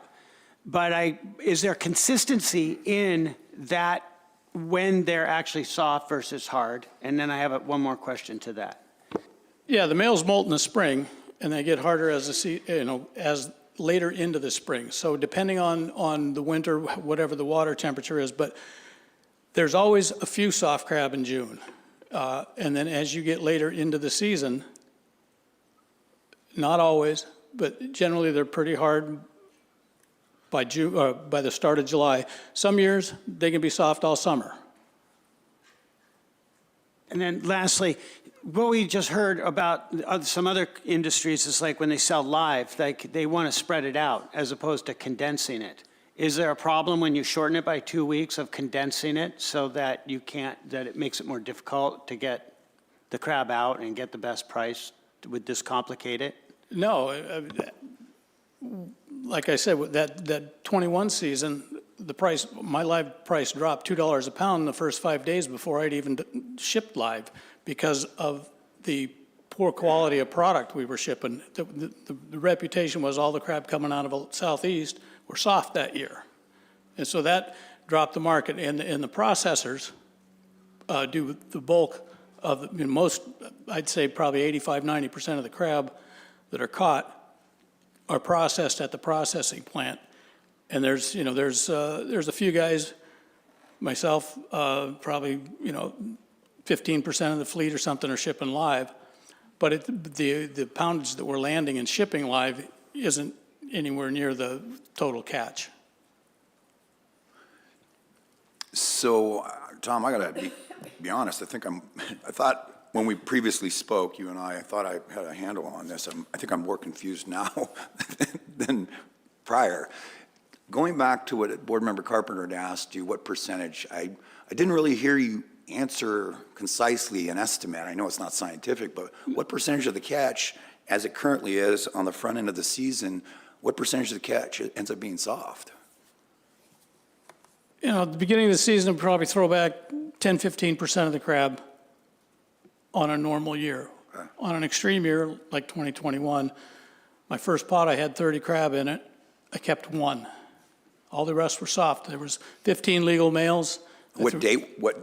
That was June 16th. Okay. Set the gear on June 15th, hauled the gear on June 16th. My very first pot, I had 15 legal males. I kept one. All the others were really paper thin, and there was 15 sublegals as well. All of those were soft. And so I'm in a bay with 1,000 other pots. I've hauled my first pot, and I'm looking to where are we going to go? But you know, like I say, it takes me 3-4 days to move to another bay, which is potentially soft as well. Let me ask you this.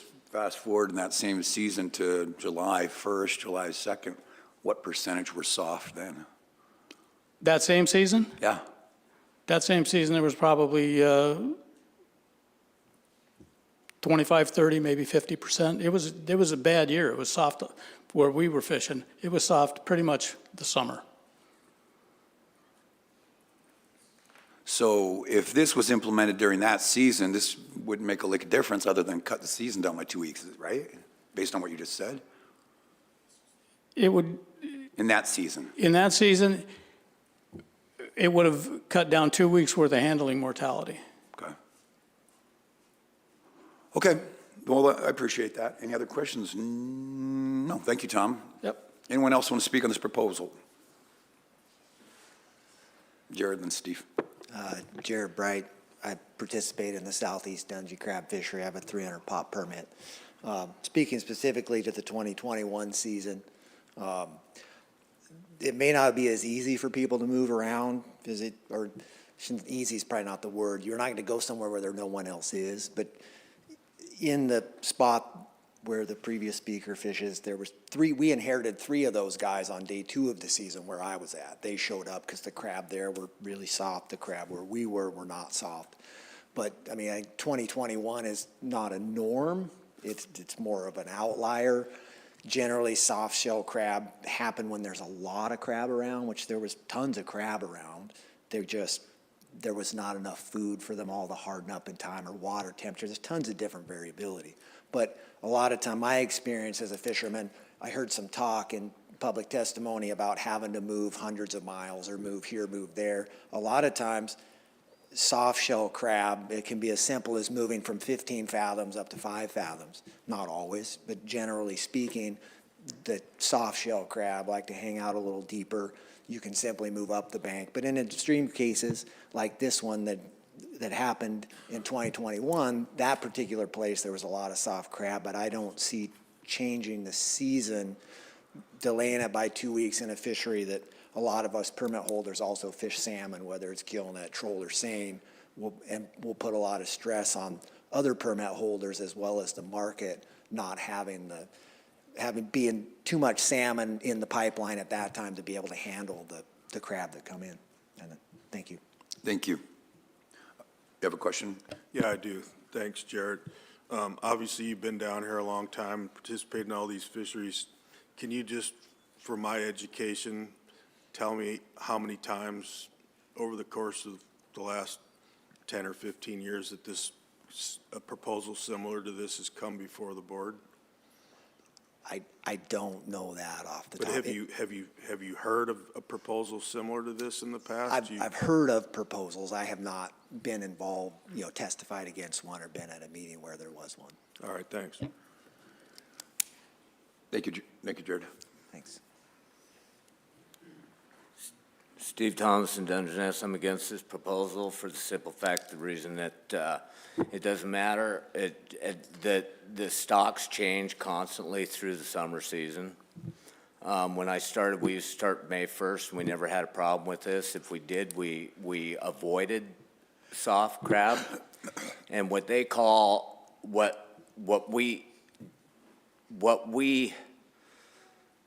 sell or use as a sale for soft crab is a marginal, is what they're talking about, which is a pretty hard crab. It's just light on meat. And when we ship out live on these crab, if we get out right away, it says it's from $7 to $5 after a few days. The factor involved in that is Prince Rupert opens right then, Bellingham opens up. There's other areas around that they're opening, so the price drops on these crab. And when I ship live crab out, they have to be a hard crab, so we just don't take them. We don't put them on my boat. I don't deal with them. If we have a really, what people are thinking is a soft crab is one that you put in your hands. Is Jello, and you put it in the water gently to save the stalks. Other than that, if they ain't that, you ain't doing any harm to these crab per se. You don't take them unless you're not capable of knowing the difference, which I think as far as most of us professionals, we should know the difference, not be taking them anyway. So in that instance, I've fished this my whole life. I think in the last 10 years, I've found like 5, 10 crab that I've had to put back in the water gently. Other than that, I don't bring in soft shell. It's not a problem for most of the areas. And if you are in an area like that, maybe you shouldn't start there. So if you guys have any questions, I'd be happy to answer them. Yes. No, go ahead. Yeah. Thanks. So has the fleet been being consolidated in the areas in which you are able to move around to either avoid these or to try and optimize your ability to catch Dungeness? With the sea otter population coming in and wiping out our stocks all over, yeah, we're getting shoved into smaller and smaller areas. I started it when I fished all over. I fish around Wrangell now, and back then, when I first started, there was only like 8 of us, and we had our own areas. We were out in Beauclair, Louise, Conclusion, Rocky Bay, all these different places that there's no crab left there. So we do get shoved in small areas. Around Wrangell, Area 8 is pretty dang consolidated with boats. I mean, there's a lot of gear there. But we make it work. Thank you, Steve. Huh? Yep. Thank you. Good morning. Don Spiegelmeyer, OBI Seafoods. I hope you're not tired of seeing my face yet. Yesterday after the conversation we had, you guys sparked me to think I could have given you better information. And one of the things that was foremost was any crab that comes to the plant, we don't just hand it back. We make sure it's on a fish ticket, it's done properly, and same with the tenders out on the grounds. So that made me think. So we have a lady that's been our accountant for 50+ years. Her name is Vicky. Anybody that's ever dealt with her knows she's very precise. So I had her run numbers for me from 2016 to 2024. During those years, the average price was $3.06. The anomaly years I'll talk about here in a second. The percentage of soft crab that we receive either via tender or at the dock is less than 1% that we turn back. It was mentioned that we... In that time span? Yes, sir. Okay. So it was mentioned earlier that we change due to volume. Our standards don't change. A hard crab is a hard crab. Yes, there's some crab that are lighter in meat, like Steve just said, but standards are standards. And if you have a buyer that you're shipping a container of crab to, they want to know that those standards are same across the board. One of the things that was mentioned was the 2021 year, the large price. We, within our office, call that the COVID response. So in 2020, the COVID year, our price for crab was $1.70. It was abysmal. We didn't have buyers. The people that normally purchase those crab are buffets and things that got shut down during the COVID year. So on the 2021 which is the rebound year, it was the biggest prices that we had seen. We averaged 425. I think we started off a little light, maybe 375, but we averaged out at 4.25 for that year. So anyway, I just want to make sure you guys knew that any soft crab that we get, it does go on a fish ticket. It gets returned back to the fishermen. They either take it home as a home pack or they return it back to the water. Most of the time, they return it back to the water because it's just better for the resource. So real quick, because in previous discussion, even prior to today, my understanding was the way you determine density of the shell is just by palpating. You just said your standards are your standards, so that would still be subjective person to person, right? There is no tool for you guys to use? There's no physical tool, but what it is, a lot of our graders and a lot of our tenders have been doing this for, some of them are generational within our plant. Like the dad started in 81 and now, now his son is doing the exact same job now. So yes, it can be subjective, but They're experts at that. they're experts at what they do. Yes, I sir. have another question for you from, So if they delay this season for 2 weeks, and then you're going to have more crab, and then you get into the salmon too, is that correct? Yes, sir. So is that going to, are you going to have, can you use the same number of people? Are you going to have to hire more people, or just what goes on there? Yes, sir. So our average crab line runs 90 people per shift. We run 12-hour shifts. So if we move to July 1st and we start getting that cream, say the 2nd through the 20th of July, that's an additional 180 people we have because we do run that crab line 24 hours a day, especially for the cream, for the bulk of it. Whereas right now, we can take those 90 people and we can move them to a salmon line and we can reduce our operating costs, which gets maybe a little bit more money in the fisherman's pocket. Thank you. Yes, sir. Thank you. no other questions? Thank you. Thanks for letting me talk. You bet. Max Warhatch, Dungeness fisherman. I'm opposed to this primarily because it's going to totally disrupt my business model, which always hurts. But you keep talking about surveys, and they do these surveys on the coast. Those aren't based on hardness and softness.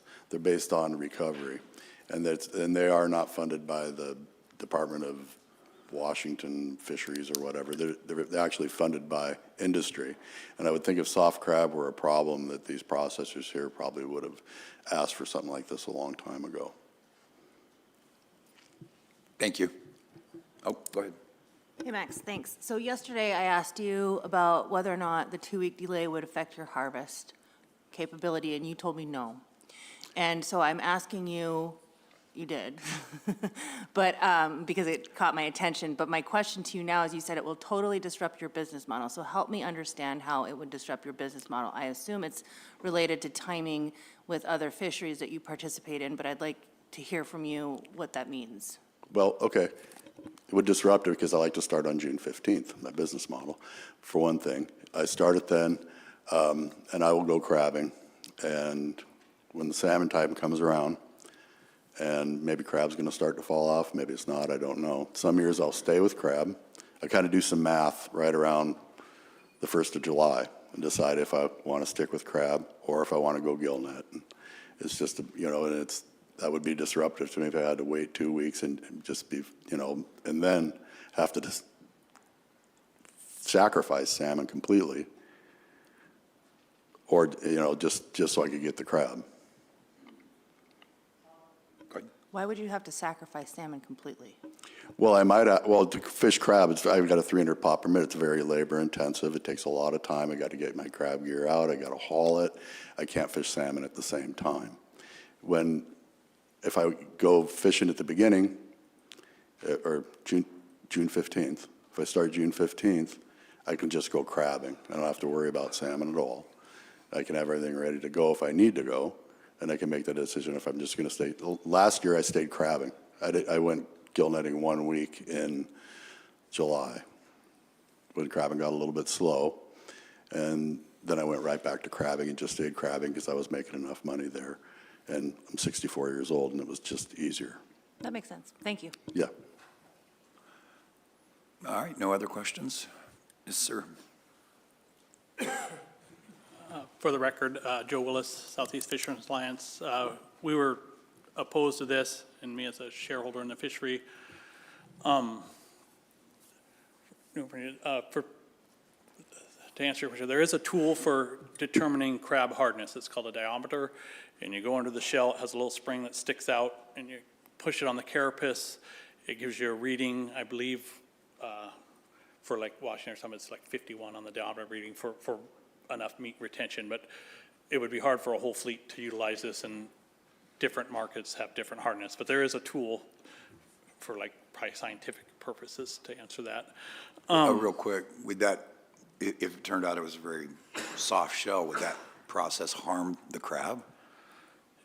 If you don't know Like, how to use oops, it correctly. turns out you're soft. Yeah, if you don't know how to use it correctly, you might puncture the carapace or something. Any of us that have been doing this for any length of time, you just kind of know the marginal ones. Like on my vessel, crew puts it on the back, hands it to me, and I make the determining factor. If you guys like numbers, like for rule of thumb, for me as a harvester, what I like, or what I apply on my vessel is we come in to unload. I like to see on a fish ticket, if softies, what I feel is acceptable is a half a point. I feel like so if I bring in 10,000 pounds, if the crew's doing their job correctly, we usually don't even have 50 pounds, but if they get up to 50 pounds, they're doing a poor job, and I mention that to them. So 8 to 10 crab for crab, it's 2 pounds, for 4,500 crab or something. It's not like we're bringing in Tracos. If you hear a story like that, it's on a year of like high abundance, like the author mentioned, and you got a new person in the fishery who just bought in and knows nothing about it, and they just go set pots and they see pots come up full and they don't know.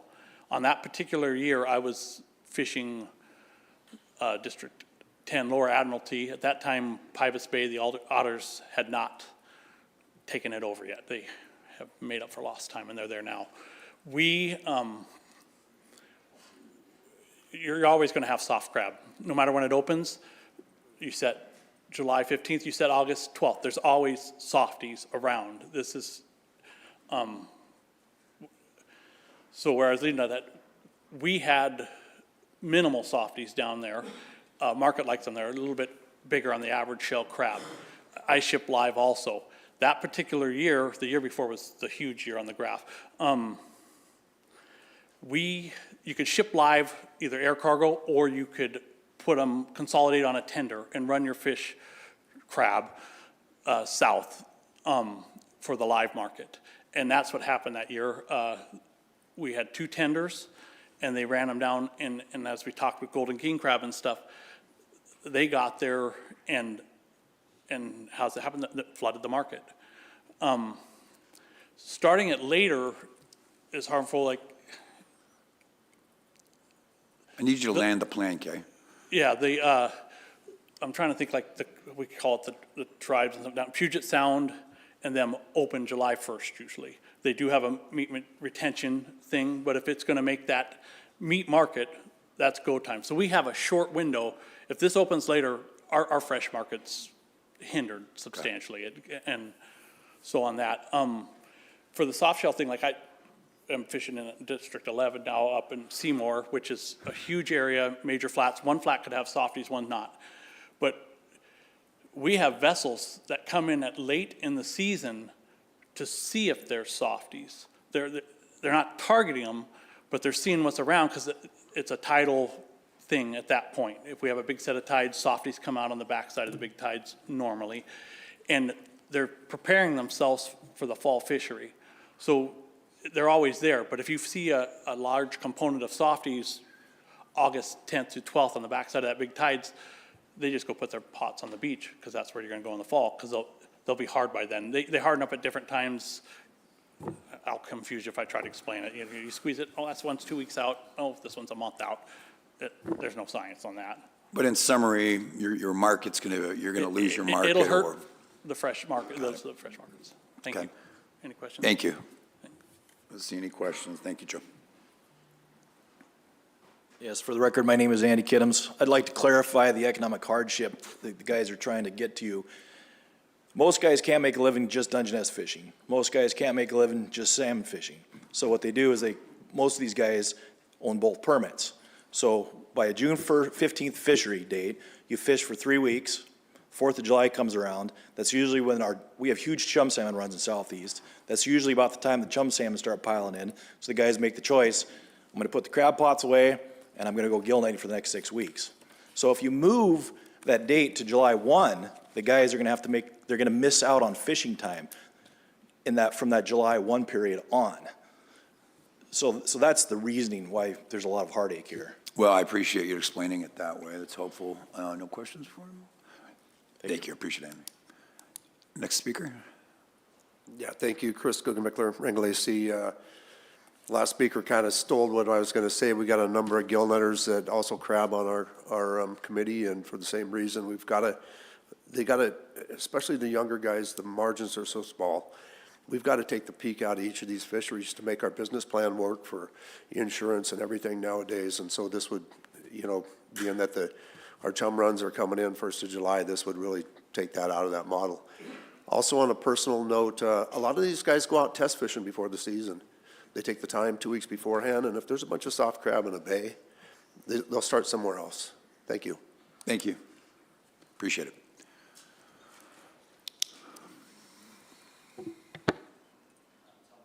You turned it off.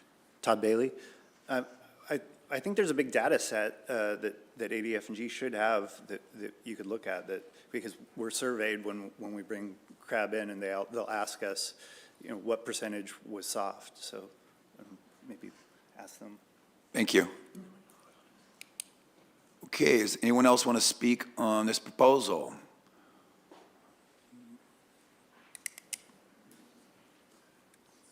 Tom? Yeah, Tom Trebush.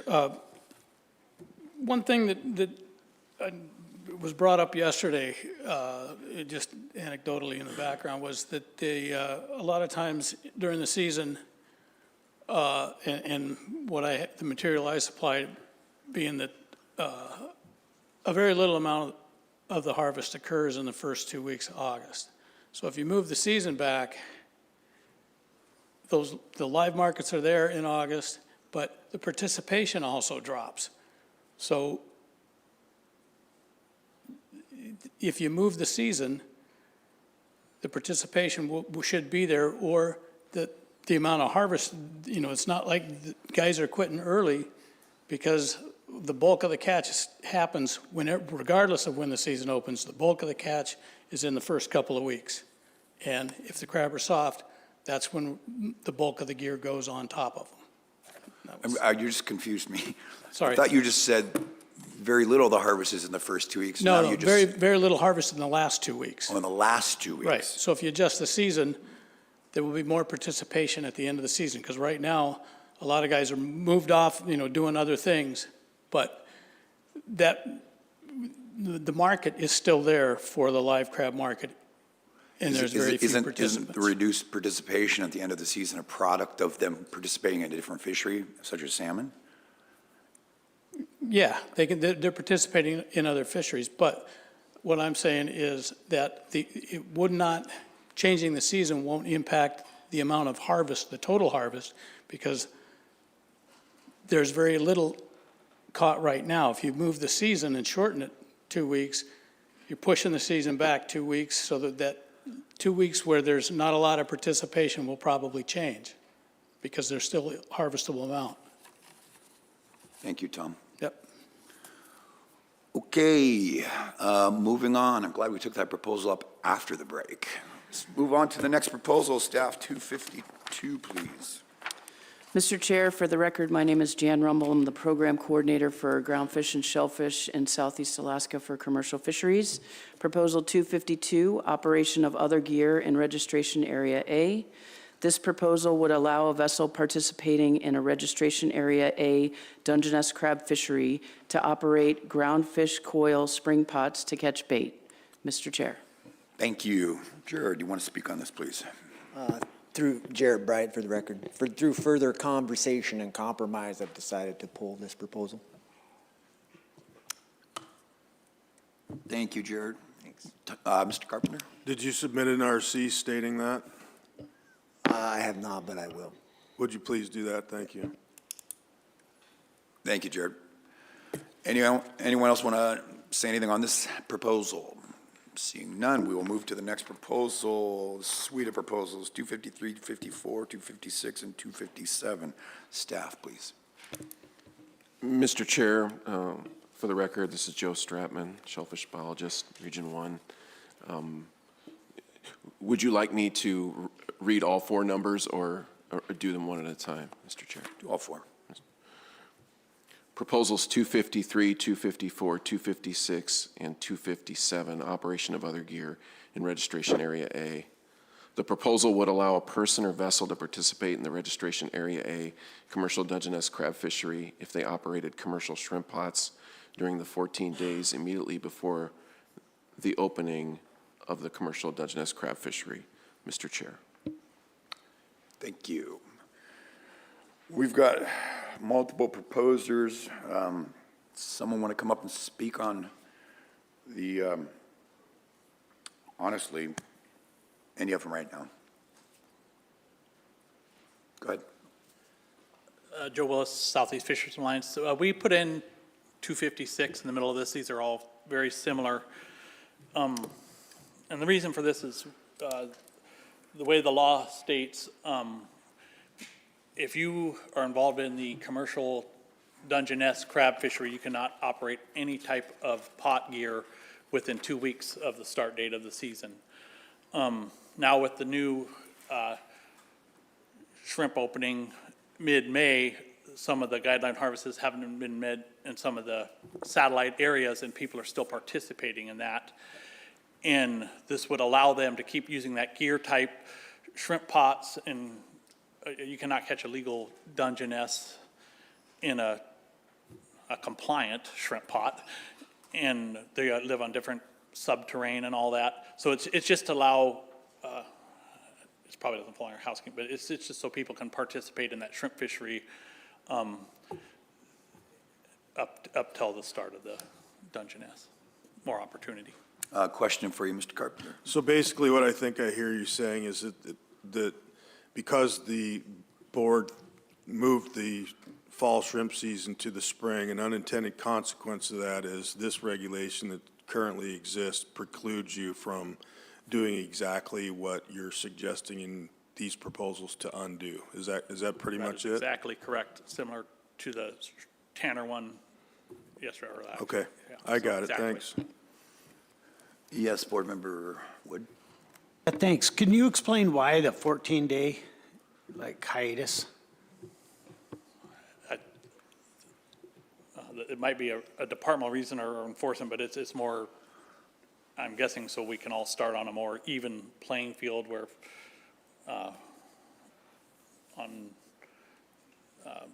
if somebody goes out and looks a couple days before, you would have more data and maybe be the superhero because you get the biomass to yourself. All right, thanks. I'll ask the question later. Jen?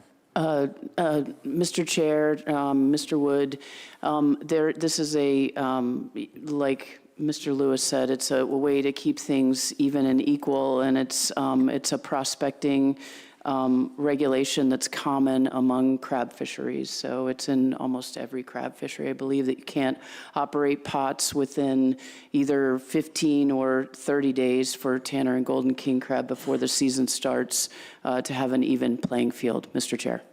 Thank you. Yeah, thank you. That helps. No further questions? Thank you, Joe. Thank you. Someone else want to speak on any of these?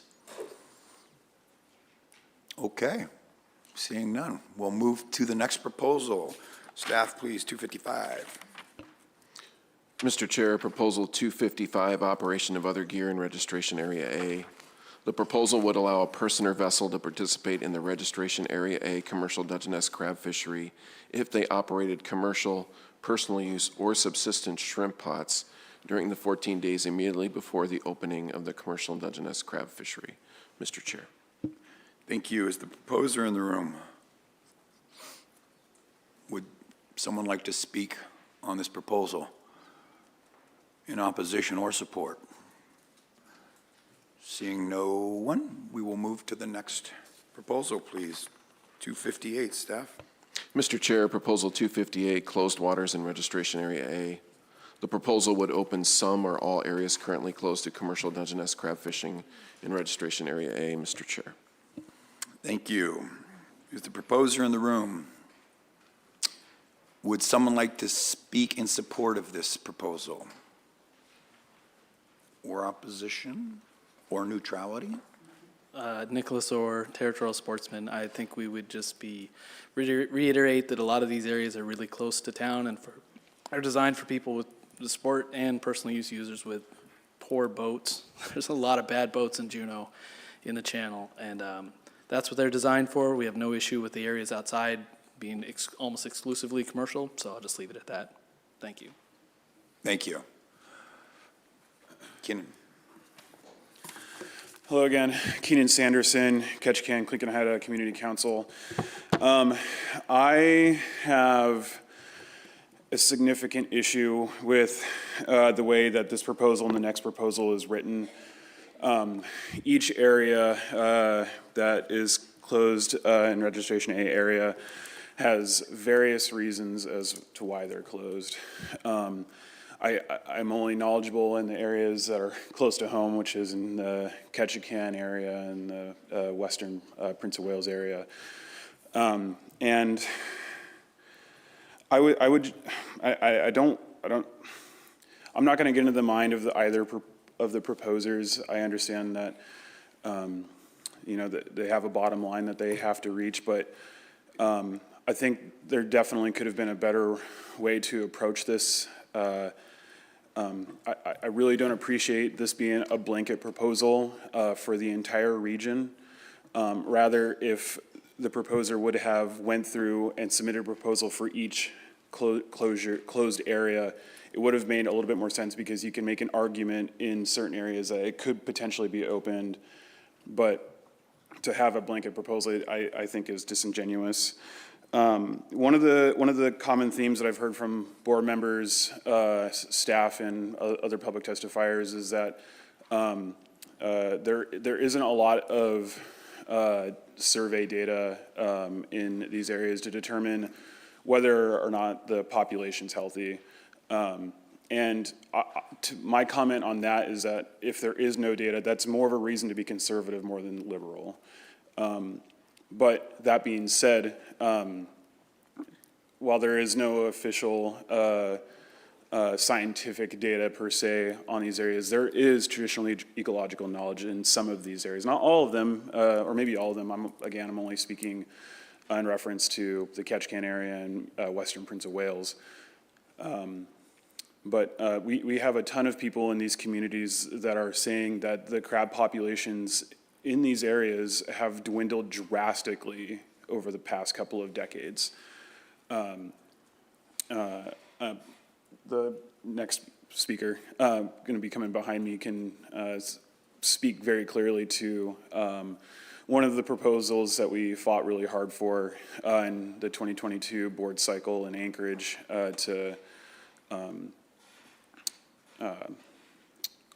close down commercial harvest of Dungeness crab right off the coast of Heidelberg and Natsuni Bay. They've been hammered really, really hard with sea otters. And in the, oh gosh, I lost my train of thought, excuse me.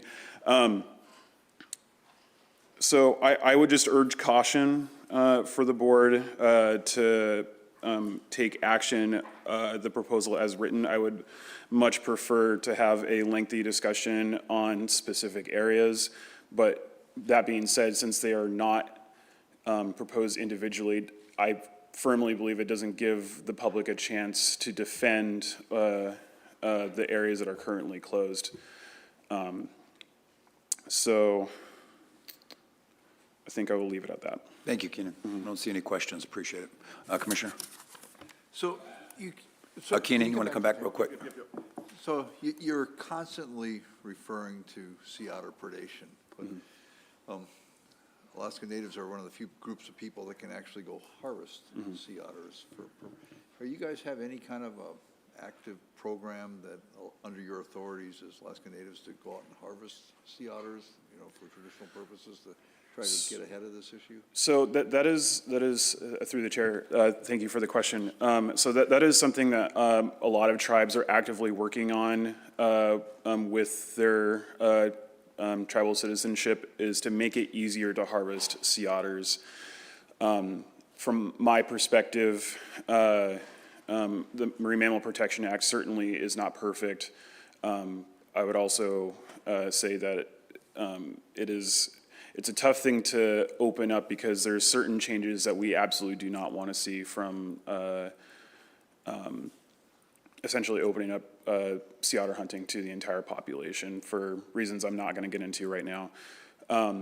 That being said, the Ketchikan Indian community, Clinton and Haida, which I can let the next speaker talk about a little bit, he might know a little bit more about what that tribe is doing. We're trying to make it easier for our tribal citizenship to basically go hunt sea otters. The concern is there's a lot of requirements that the Marine Mammal Protection Act has on people who do want to go harvest sea otters, and it's not very clear on what is allowable and what is not. We're making great efforts to mitigate those concerns so that people aren't afraid to get fines or potentially being thrown in jail for doing something incorrect. We absolutely do recognize it as a concern, especially again in Western Prince of Wales. It's creating a lot of heartache for people who want to harvest not only Dungeness crab but all sorts of different shellfish. So to what specific programs, at least in Ketchikan, we don't have anything well developed, but we are working to at least the Ketchikan Indian community, we want to be able to co-manage with the federal government to reduce these numbers of sea otters as best as we can. Just a quick follow-up. So the state of Alaska is very interested in adjustments to the Marine Mammal Protection Act, and we'd be more than willing to work with you. I think one of the biggest issues we see is the definition of optimal yield for marine mammals, which basically means you're managing those marine mammals at the expense of the rest of the ecosystem. And we're trying to get a change to the act, either regulatory or statutorily, that would make that more of a definition. Optimal yield means a functional part of the ecosystem. So we would be glad to work with you on that, and I think we would be better being united and going to Congress for those kinds of changes than we would to have going separately. So I would agree. If we can, the tribal government, the state government can come to a consensus on this issue, be more than happy to work on it with you guys. Thank you. Thank you, Keenan.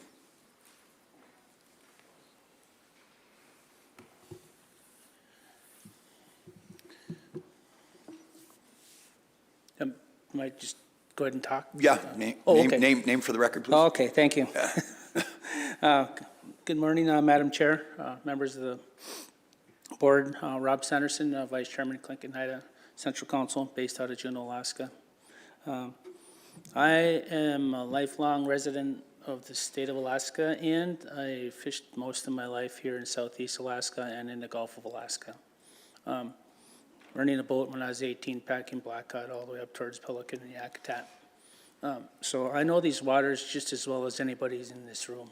You know, I've seen a lot. I'm 60 years old, you know, and the changes I've seen in my lifetime in this fishery, the crab, the Dungeness crab, you name it, it's all there.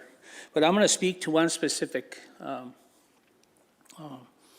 area on the Dungeness crab. Myself and my son, Keenan, we testified on this in Anchorage at the Port of Fish on keeping Natsuni Bay from Sultry Point through Sequan Straits through North and South Pass closed to commercial Dungeness crab. And for saying that, I just spoke with the president of the tribe over there in Heidelberg this morning, And I remember times when we'd go out there to these places and get, one pot would produce 30, 40 crab easily, And nowadays, we're lucky to get 3 or 4 crab on any given crab pot that's laid out there. And this is a very small area when you really look at it. I don't know if you guys actually know where this area is at, but you lift a few islands out of there, everything's within vision of our community out there.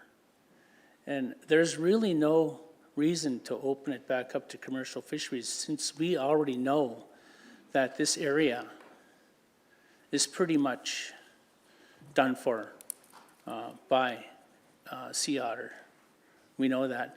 Our people are doing what we can to keep them, the hunters that we do have over on Prince of Wales, to keep them at a minimum around our hometown.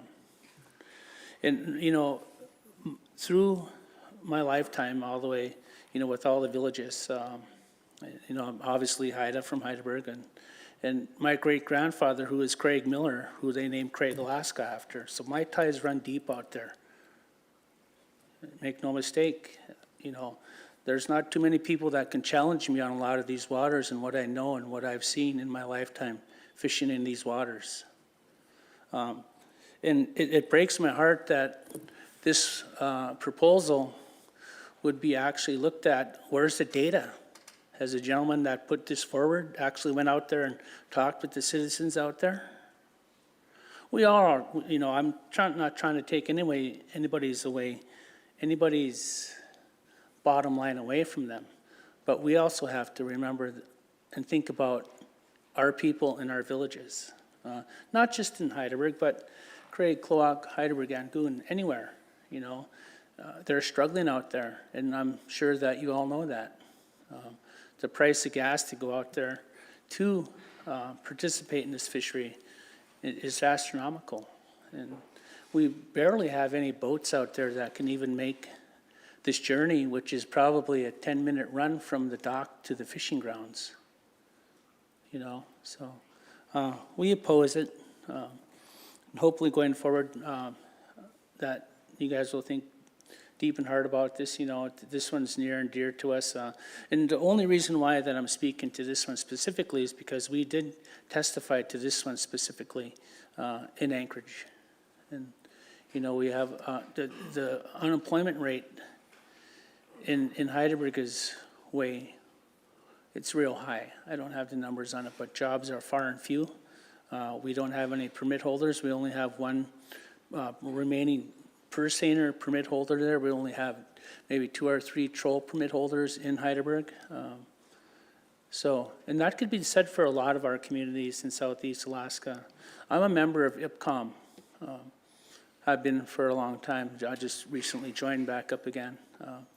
And we have a hard enough time here with our marine mammals here in Southeast Alaska. And when we deal with other members on IPCOM, we have to deal with guys that are trying to protect their interests too.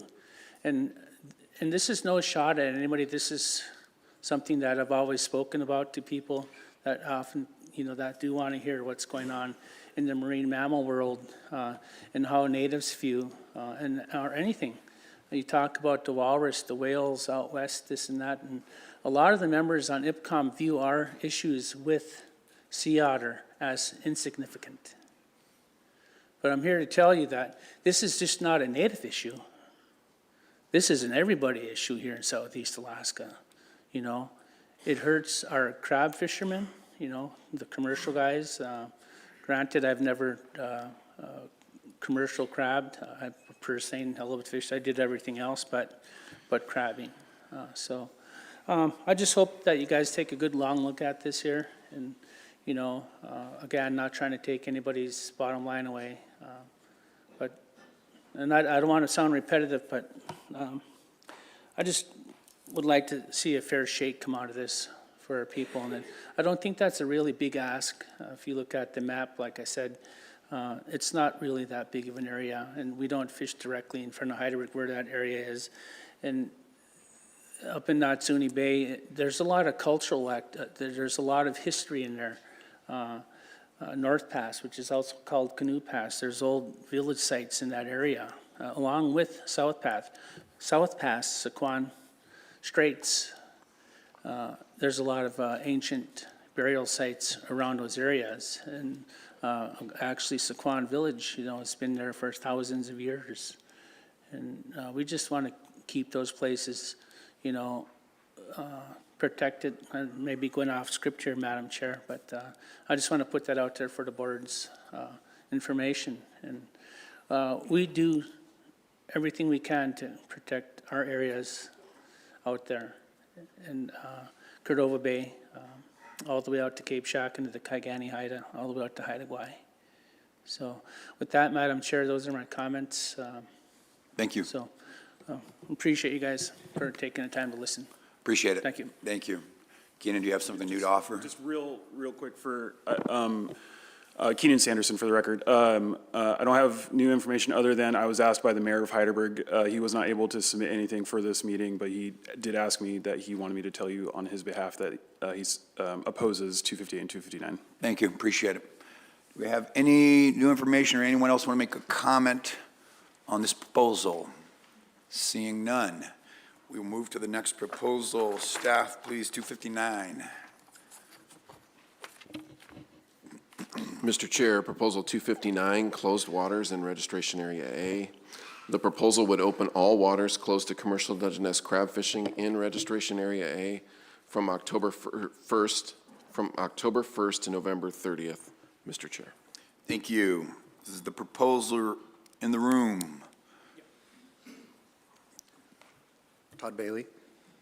I don't have a whole lot extra to add.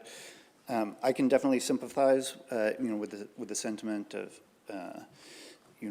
what it feels like to haul up empty pots, because that's typically what happens to us, at the end of every summer season.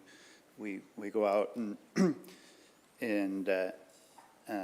by the end, we're hauling up pots that just have one or two, and then we wait 6 weeks, and we come back in the fall, and it's a coin toss. It could be huge, a big difference, but it's always more, and so just wanted to get across that it's not a having these anecdotes of that we have empty pots now. It changes, but also that we'll get into these areas where we'll haul up big pots of just slightly undersized, and we'll come back in there, come back and check there later, thinking that they'd make it to size, and there won't be anything. So it's kind of one of those, if we have the resource, that we should use it. And by shifting these areas to just the fall would allow the bulk of the, when people are out harvesting generally to still happen without, having us fished it down. Thank you, Todd. I don't see any questions. Appreciate it. Anyone else like to speak on this proposal? Joe Willis, Southeast Fishermen's Alliance for the record. Our constituents were wondering if this, we were in support if we could have a language change or something, because there's 20 areas closed right now for both summer and fall season. There was one area, and I was trying to get this data before I come up here, that if it had a sunset clause or not, which was at Whale Pass, that was closed in the summer and open for a fall fishery. The sea otters are kind of going rampant there now, so that it's almost like reallocative. But if we could maybe do because it's none of our intention to me being a commercial harvester, if over by Heidelberg opens up, they will never see one of my pots. I can't speak for the whole fleet, but there's these 20 areas, and one in particular that our membership was referring to was across from Teneke. There's a large area that's closed. In the fall, It doesn't get much use from any of the user groups other than commercial guys driving by it. I'm sure a few residents might have a couple pots over there, but it's this huge area. And it's, where it wouldn't be as, I don't know if controversial is the right word, but where there wouldn't be gear conflicts between the different user groups for the resource at that time. It's mainly just commercial guys driving around in the fall. If you look, there's a chart, there's 20 closed areas, yeah. Yes, Joe, I'm trying to follow you here. So you said, you stood up and you said that CEFA would support if, and then I'm not quite sure, I lost you. you said different over here. language. So, Yeah, what is the language that you think that CEFA would? well, I don't know what, like, how to write administrative code that would, Just conceptually. but there's 20 areas, and some of them are where there isn't conservation concerns or something. They're just kind of for the local residents. The one referring to as tent keeper, there's closed areas up by Haynes. There's closed areas like around here that comes up in the next couple of proposals, that where in the summer, there's a larger component of local residents and sports due to weather being more conducive and stuff. In the fall, we don't see sport boats around in a lot of these areas, and we're driving by these areas, and there's a resource there that where we could throw some pots that, and we Gotcha. don't want them all. Yeah, no, I understand, yeah. We're not going to Heidelberg, we're not going over to Tolstoy. It's like, any other questions? Well, I appreciate you elaborating on that, Greg. Are these 20 areas, are they all around, like Heidelberg and all these areas? Are all these 20 around those areas? Every one of them will be in close proximity to a community, yes. To people, villages, and so on? Yeah, for the Jan? residents of that community, yes, correct. Okay, thank you. Mr. Chairman, I just wanted to point to a map on the wall that we hung up that shows all the areas that are closed to, it shows the northern ones, and then we have a copy of the. Right, Jan, we can get into that in Yep. deliberations, thanks. Thank you, Joe. I don't see any further questions. Thank you.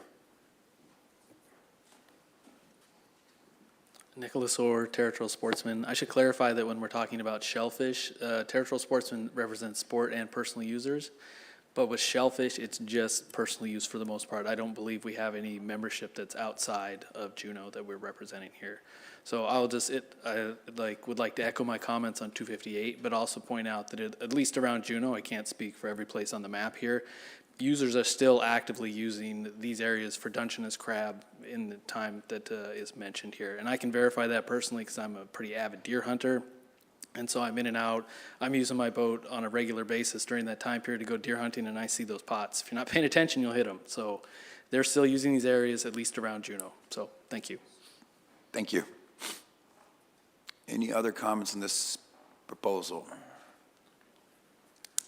Max Warhatch, commercial gill netter, Dungeness fisherman as well.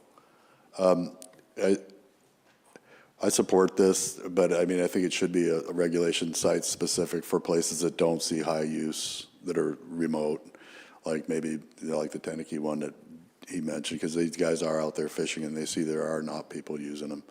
And it would be just a nice opportunity in the fall season when there wasn't as much activity that guys could get an opportunity to use that resource.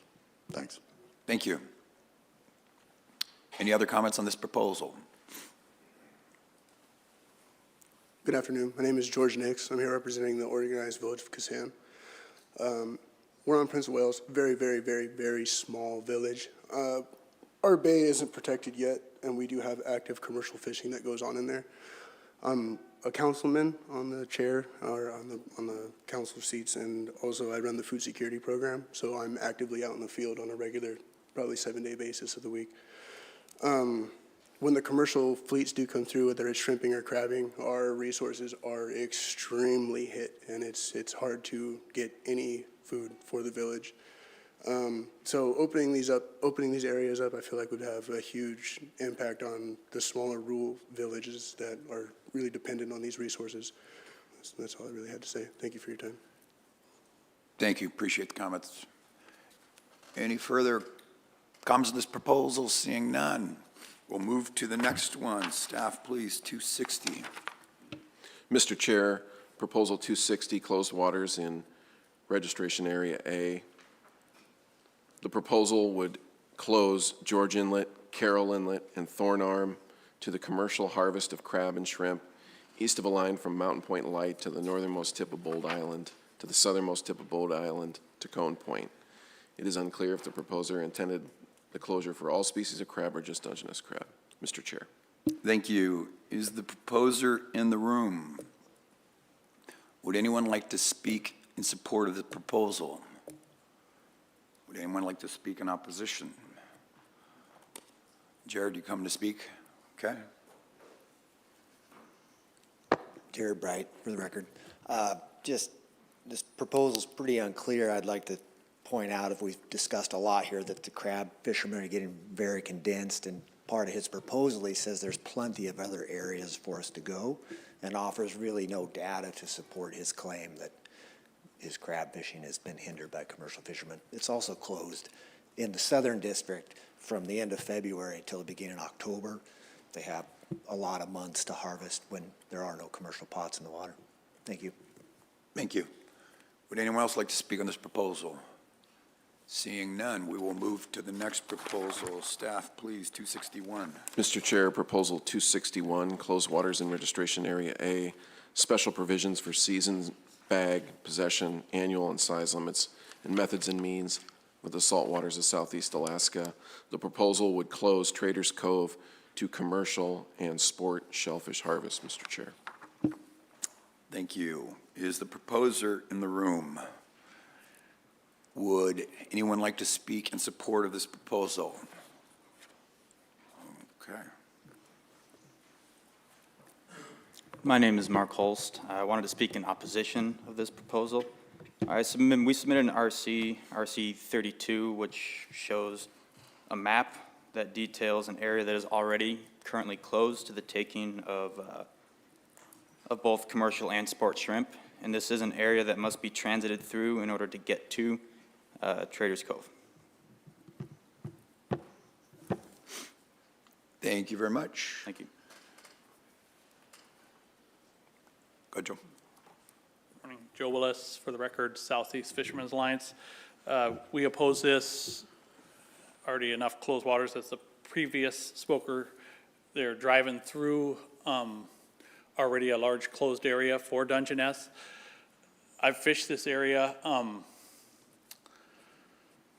For new information's sake, I have never set a shrimp pot anywhere around this, so I'm speaking more in regards to the Dungeness aspect of this. And this also,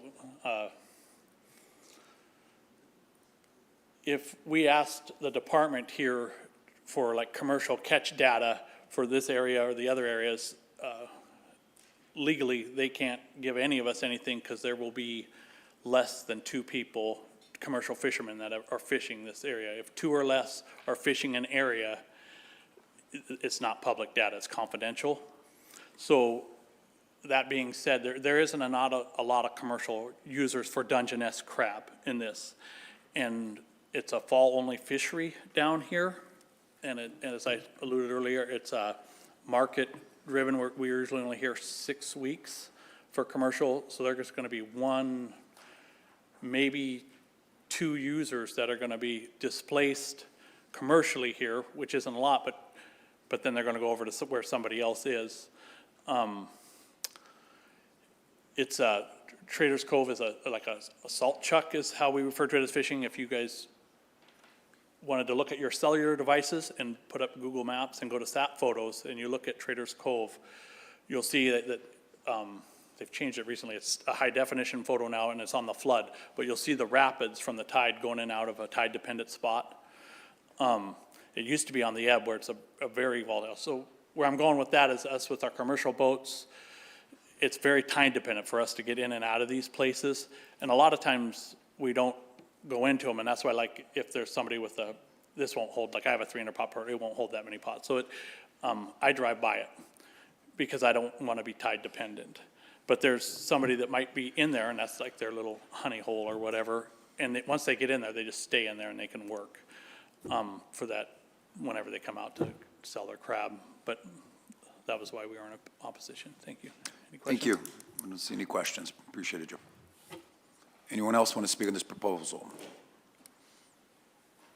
Bo Dale, Ketchikan AC for the record. I want to speak in support of this proposal, primarily to the closure of shrimping, commercial shrimping in this area. It's my understanding that there has been a biological concern for the shrimp stock in this area, and my fear is that if it gets closed, it'll probably get closed for all of us, and once again, I'll be the baby that gets thrown out with the bathwater. I think this area could sustain the subsistence, personal use harvest, but I think if action is taken to close this area based on the concern for the stock, that once again, I'll get lumped into that, and that'll be a no-go for me. I spend a significant amount of my time in the summer and as much as possible year-round in that neighborhood that you have to transit through that's currently closed, and so, I mean, for generations, that's where I'm at, and Traders Cove's super important to me. And I'd hate to see the department close this area for all of us. So that's what I have to say about that. And also, you notice that we didn't support the previous proposal. You know, we sometimes living here in Ketchikan, us longtime residents, we feel a little suffocated in the summer, especially by all the commerce that's going here and just dodging planes and buses and boats everywhere we go. So that's where a lot of these proposals come from, is we're trying to get a little elbow room here, just a little room to operate. I think the previous proposal as was written was too big of an ask, even though, you know, that's kind of the nature of the things that I advocate for. But I don't think this one is, and primarily related to closing it to commercial shrimping, because I don't want it to get closed for all of us. Thank you for the comments. Anyone else want to speak on this proposal? Louis Holst for the record. In the staff comments, the department is neutral on this one, but opposes closing the area because there's no conservation concerns. That's from the staff report. Thank you. Okay. Seeing no other speakers on this proposal, we will move to the final proposal of Committee of the Whole Group 1. That would be 262. Staff, please. Mr. Chair, for the record, Patrick Fowler, Management Coordinator for Southeast Alaska Division of Sport Fish. Proposal 262. This proposal would close the sport fishery for Dungeness crab in Thorn Bay. Mr. Chair. Thank you. We have a representative from the AC who wants to speak on this.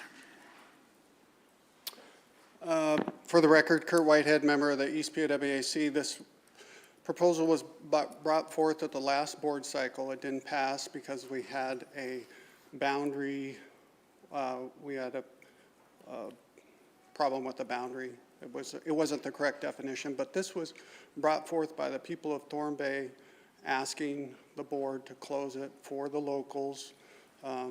There's a spot right around the corner where the non-residents can catch crabs. So, yeah, I hope you consider this. Thank you. Question for you.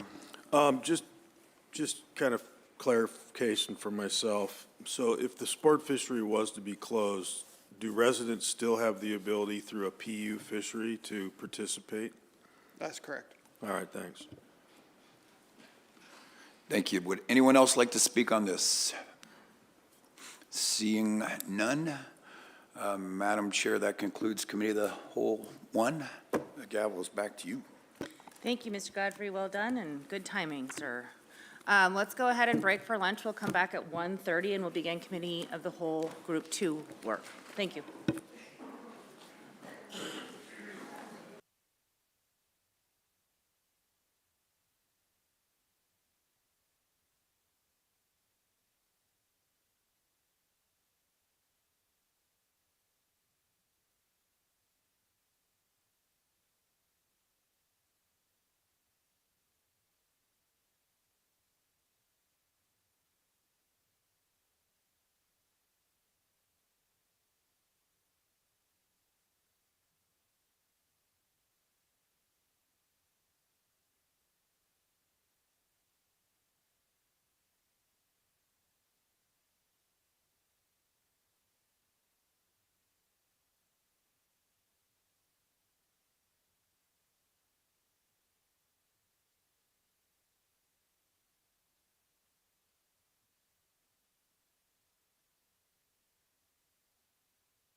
All right, welcome back, everyone. The time is 1:40. We're going to go ahead and commence work on Committee of the Whole Group 2, which includes commercial subsistence, sport, and personal use groundfish.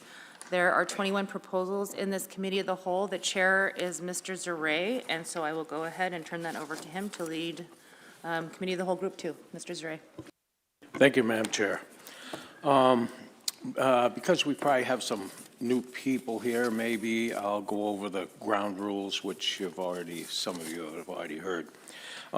It is the intent of the board to deal with the merits of the proposal based on the general principles used by the board. The board does not deal in personalities, thus committee participants are admonished not to refer by name to any person, any staff member, or any board member. We're here to gain new information from the public, not answer questions. Once participants begin repeating themselves, things we've already heard, we'll move on to the next proposal. The committees are not a forum for debate, nor a platform for repeating information already received. When you come up to the mic, please state your name and who you represent. Yes, and so with that, I will, we have 21 proposals, and then we'll start off with Proposal 191, and I'll turn it over to the department. Thank you, Mr. Chair. For the record, my name is Rhea Ershman. I'm the Groundfish Project Leader in Southeast Alaska for the commercial fisheries. Proposal 191 would amend logbook requirements for vessels fishing for groundfish with pot and longline gear, Mr. Chair. Thank you. Okay, do we have any, is the proposer present and would like to speak to this proposal? If not, we'll, oh, I'm sorry. And a lot of these proposals are going to be from the department, so I'll try not to make that mistake again. Go ahead.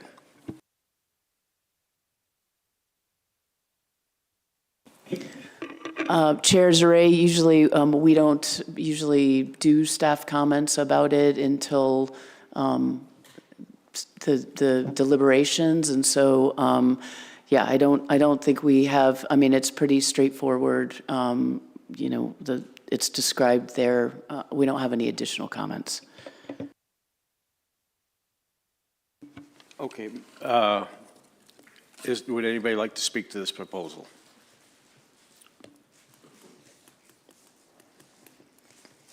I don't think we have anybody to speak to it, so we will go to the next proposal, 192, Department. Thank you, Mr. Chair. For the record, my name is Alex McCarl, and I am the Assistant Management Biologist in Southeast Alaska for the commercial fisheries. Proposal 192 would allow pots used in the personal use sablefish fishery to be long-lined.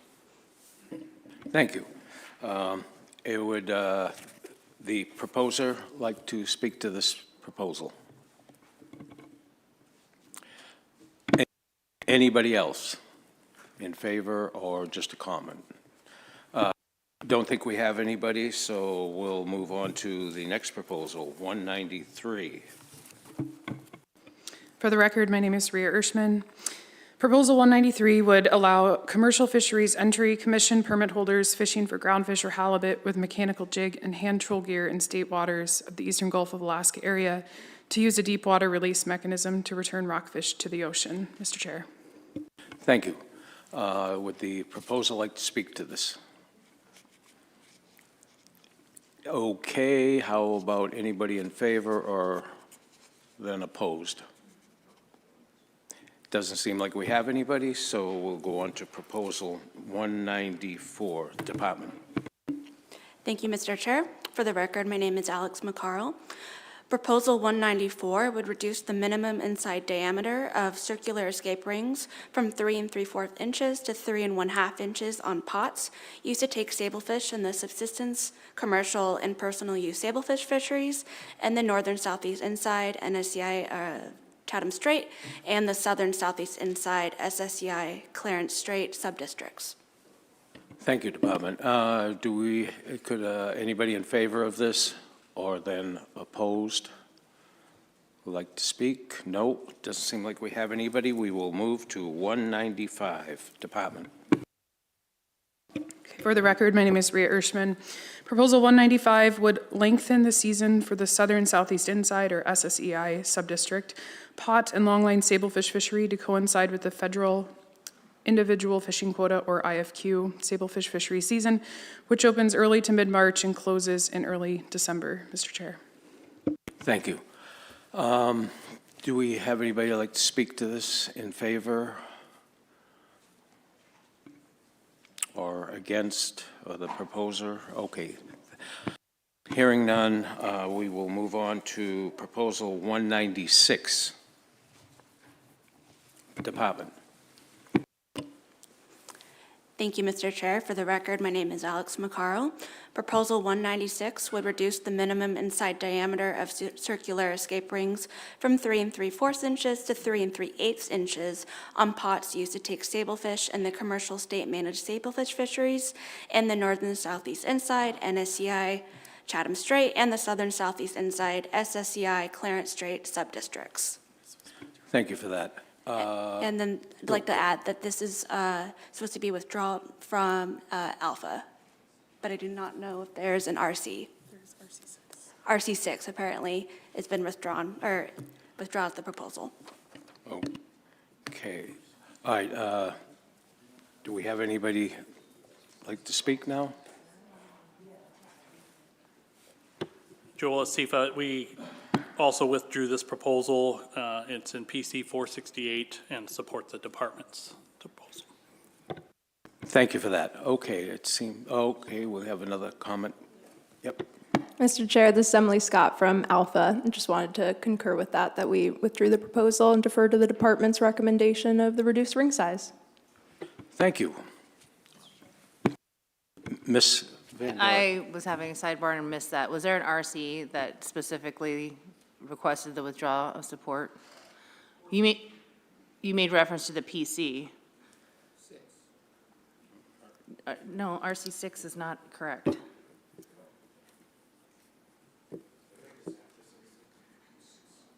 PC6, is it PC6?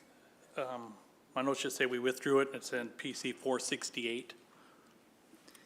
Representing CIFA, and what about Alpha? That would be PC6. I Got it. apologize. Okay, that's where we were. Thank you. Yeah. Got it. Okay, don't see any more. We will move on to Proposal 197. For the record, my name is Rhea Ershman.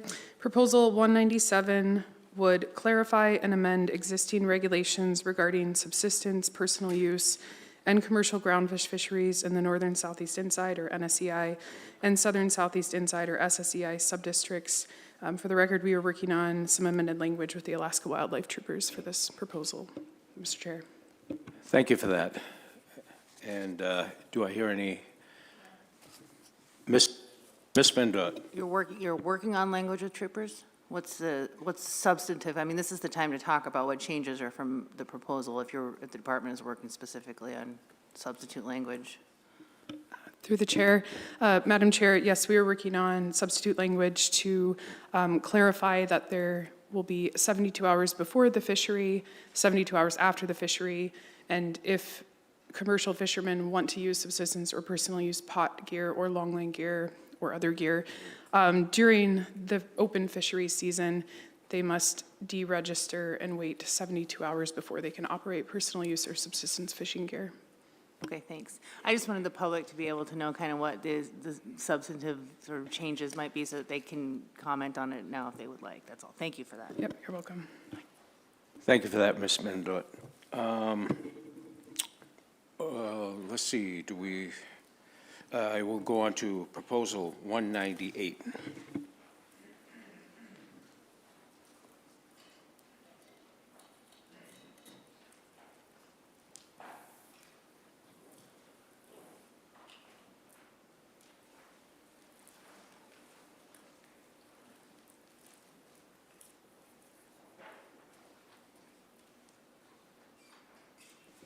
Mr. Chair, for the record, my name is Alex Tuga. I'm the Haines Skagway Area Management Biologist for the Division of Sportfish, Proposal 198. Based on the text found in this proposal, the department believes it is intended to increase the resident bag and possession limit for sablefish from 4 to 6. Thank you for that. Do I have anybody that would like to speak to the proposal, the proposer first, and then the, anybody else in favor of it?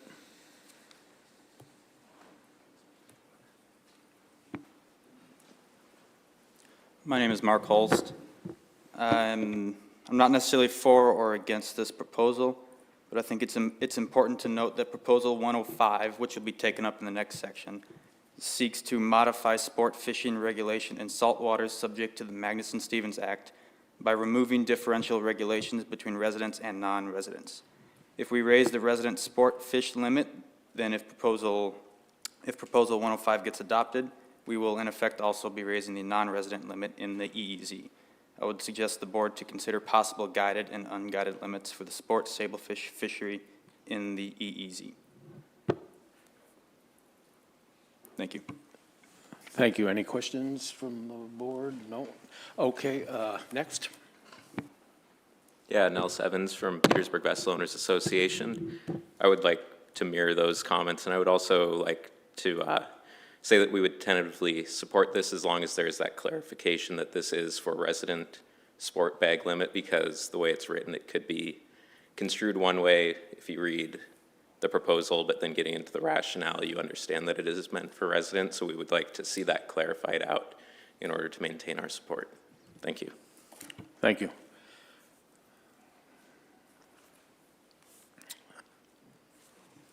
Hey, my name is Andy Kiddums, for the record. I'm a commercial fisherman and participate in both these state fisheries here in Southeast Alaska. And I want to reiterate what Nels Evans just said from PVOA, that I support this. I don't want to have any restrictions on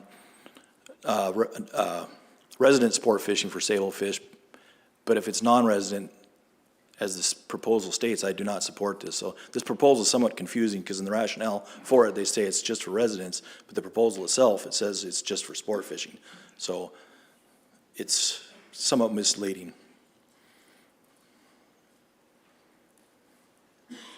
Thank you for that. Thank you.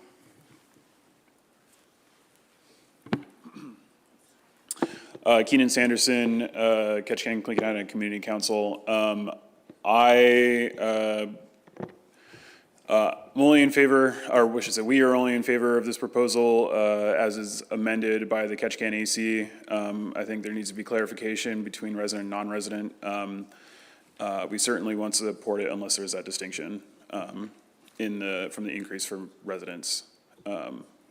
So that's it. Thank you.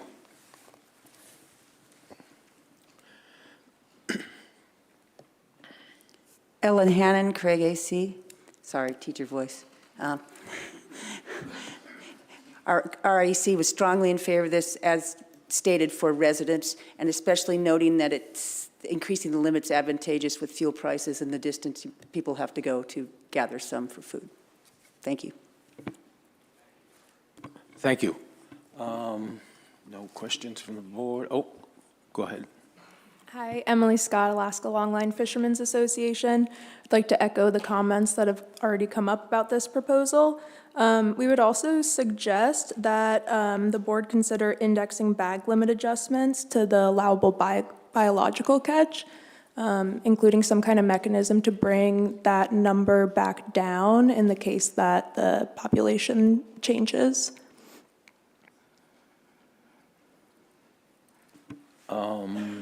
No questions from the board, so thank you. And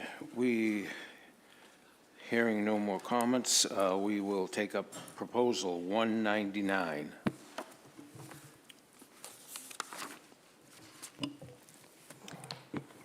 Thank you, Mr. Chair. For the record, my name is Alex McCarl. Proposal 199 would add a weather delay provision that would postpone the opening date of the directed demersal shelf rockfish and the directed lingcod fisheries if the weather forecast meets gale warning or higher criteria in management areas in the eastern Gulf of Alaska area. Thank you. Anybody like to speak to this in favor? Louis Holst. We worked with the department to come up with new amended language for 199, basically a delay for all 4 areas in the event of a triggering weather delay. This will protect management objectives while providing safety for vessel crews. Being a family operation, safety is my top priority. We're in support of the amended language for 199. Mr. Carpenter. Thank you. The amended language that you speak of, is there an RC that you can reference? Not yet. It's coming. Still being worked on? Yes. All right, thanks. No other questions by the board? Thank you. Come up. Yep. My name is Patrick Baum. I'm the chair of the Elfin Cove Advisory Committee and a board member of Alaska Trollers Association, representing the Elfin Cove Advisory Committee. We also were in support of this proposition, and only with the understanding that it would be all regions being closed to a weather warning, not just single ones, so I believe echoing the words that were just said. And I also have not seen any amended language on this. Thank you. Thank you for that. We have a question. Mr. Svensson. Hi, does the weather include the salt spray too, that came up earlier today? Is that part of the whole weather routine? I mean, in a gale warning, I'm not necessarily sure. I know for the lingcod is more on the outside waters, freezing spray, and at that time of year might not be such an issue. And I'm not 100% sure on that. That's just my opinion. Okay, thank you. Thank you for that. We'll move on to the next proposal. 200. For the record, my name is Ray Ershman. Proposal 200 would adopt a catch reporting requirement for directed lingcod fisheries for the eastern Gulf of Alaska area. Mr. Chair. Thank you. Anybody want to speak in favor or against on this proposal?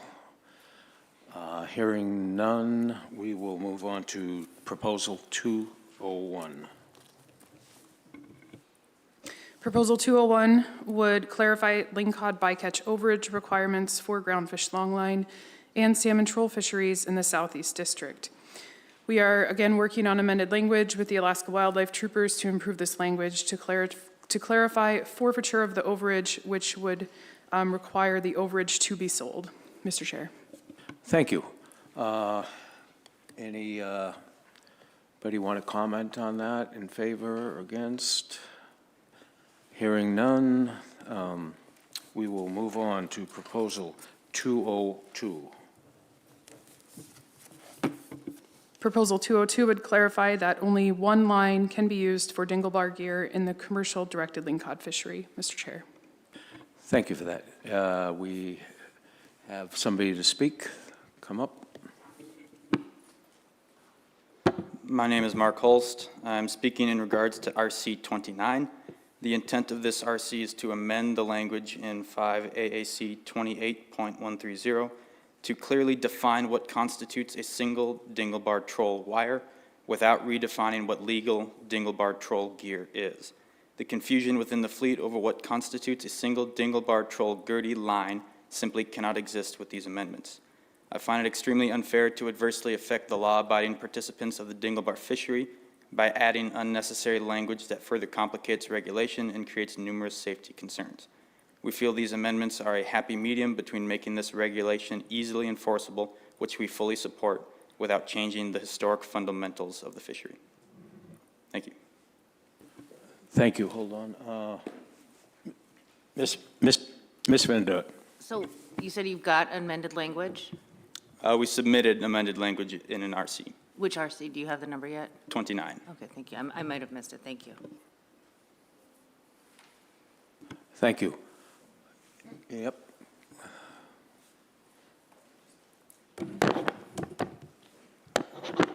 Louis Holst. So I want to talk about RC 29 as well. It's become glaringly clear that very few people have a very good understanding of this dinglebar fishery.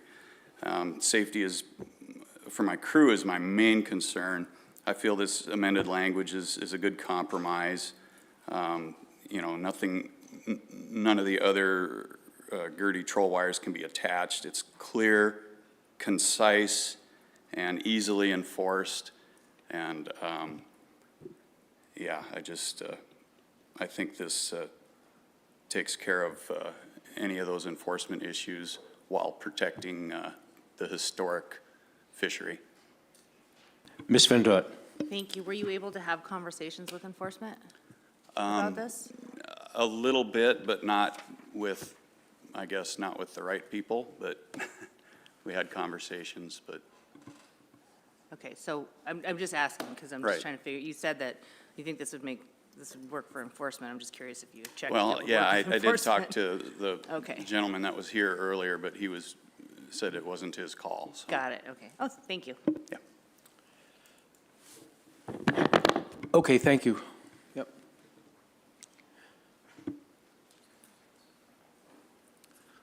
Patrick Baum with the Elfin Cove Advisory Committee.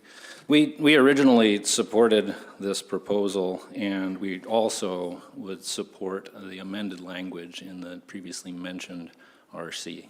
Thank you. Thank you for that. And, come up. Yep.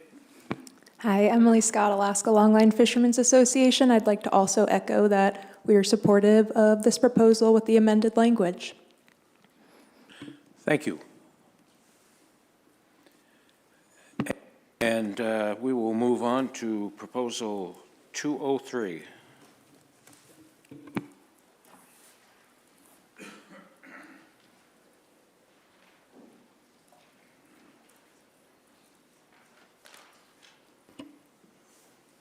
Mr. Chair, Troy Tydenko, Sitka Area Biologist for Sport Fish Division.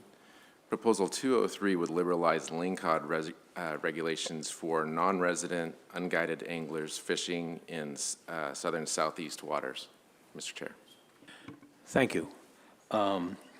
Is the proposer, all right, anybody in favor or opposed? And, okay, we will move on to Proposal 204. Oh, okay, sorry about that, go ahead. Apologies, I No, probably should have got up sooner. Keenan Sanderson, Ketchikan, Clinkenhatta Community Council. Our body does not support this proposal. We feel that it will just create confusion and issues with enforcement of the new language. We don't support it.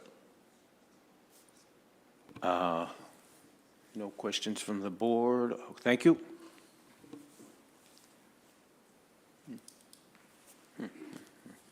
Ellen Hannon, Craig AC, we were strongly against this proposal as well, again, for enforcement and creating another class of things people had to watch out for on the water. Thank you. Thank you. Okay, now we'll take up Proposal 204.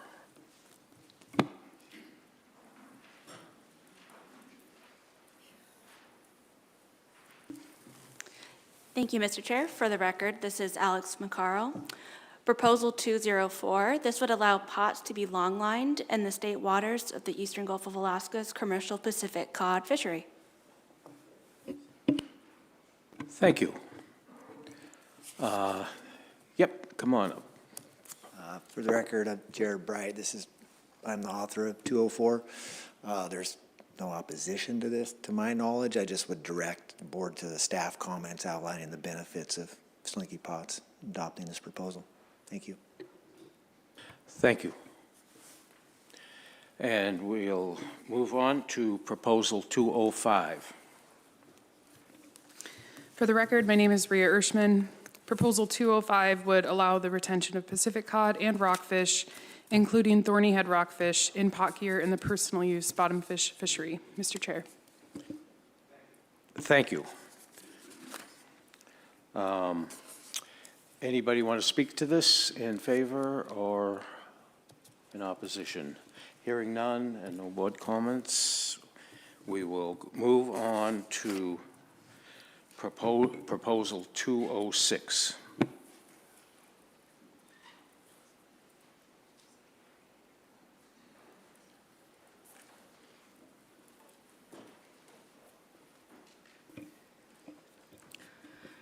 Good afternoon, Mr. Chair. I'm Kelly Ruppert, the Ketchikan Area Management Biologist for Sportfish Division. Proposal 206 would reopen the yellow eye sport fishery for residents with a bag limit of 1 fish, possession limit of 2 fish, and no annual or size limit. Thank you. Would anybody like to speak in favor or opposition to this proposal? Hi, Emily Scott, Alaska Longline Fishermen's Association. We support this proposal, especially based off of the department's support that it would not go over the allocation if we opened up this resident DSR sport fishery. Of course, we want to understand the importance of conservation of this long-lived species, but based on the comments and the projections, it would not pose that threat. So we are in support of this and increasing the opportunity for residents. Thank you. Yep. Keenan Sanderson, Ketchikan Klinkadana Community Council. Our body supports this proposal. We won't speak on behalf of all of Indigenous people across Southeast, but in both the Ketchikan and Prince of Wales area, if we were to ask any of us, or most of us, on if we had to choose one rockfish to harvest over any others, it would absolutely be yellow eye rockfish. So just general support for this proposal. Thank you. And we will move on to Proposal 207. Mr. Chair, Proposal 207 would reopen the non-resident sport fishery for demersal shelf rockfish, excluding yellow eye, with a bag and possession limit of 1 fish and an annual limit of 2 fish. Thank you.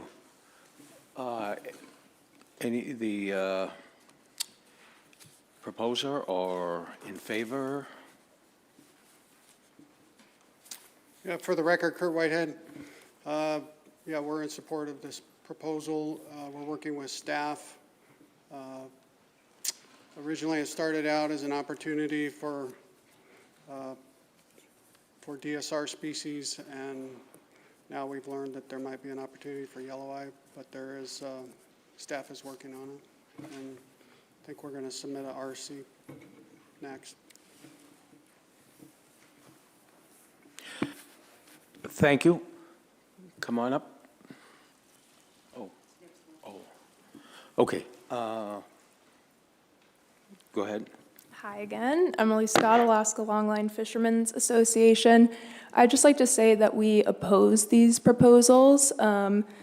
Reopening the non-resident DSR fishery for non-yellow eye or yellow eye, if that's going to be added, will place excessive pressure on this stock.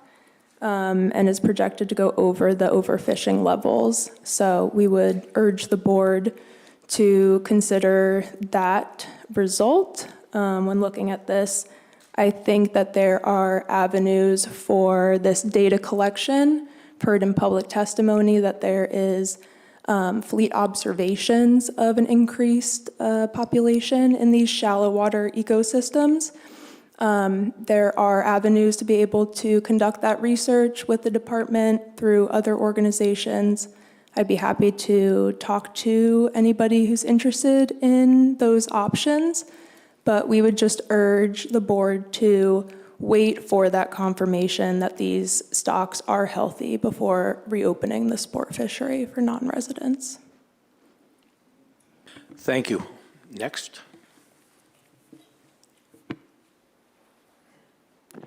Hi, Stacy Wayne, Sitka AC Chair. Our chair, committee met on this and discussed it and opposed it 0 to 14. We had heard a presentation about the increased intake on rockfish from the charter fleet, to try and fill the gap of fewer halibut, fewer salmon, really targeting these species hard, and the department was very concerned about what the future would hold with no limits on the number of charter operators and ever-increasing pressure.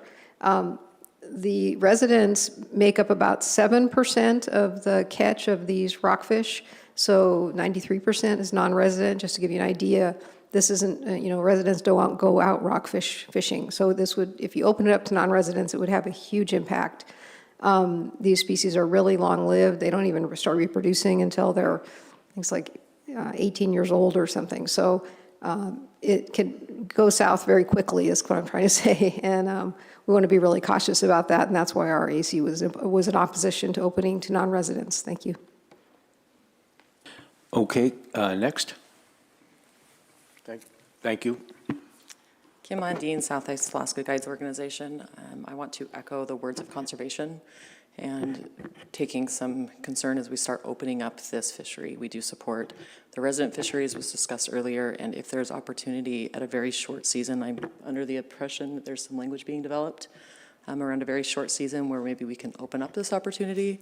The only concerns we have that it follows conservation, that we're not hitting it too hard, and that we make sure that we're doing it understanding the bio or the spawning. I believe that happens in May and June. And so our request would be that it happens after that spawning session for a short period of time, if there's if there's allocation and if there's a biomass to support that, and only if those two things are considered. Thank you. Thank you. Next.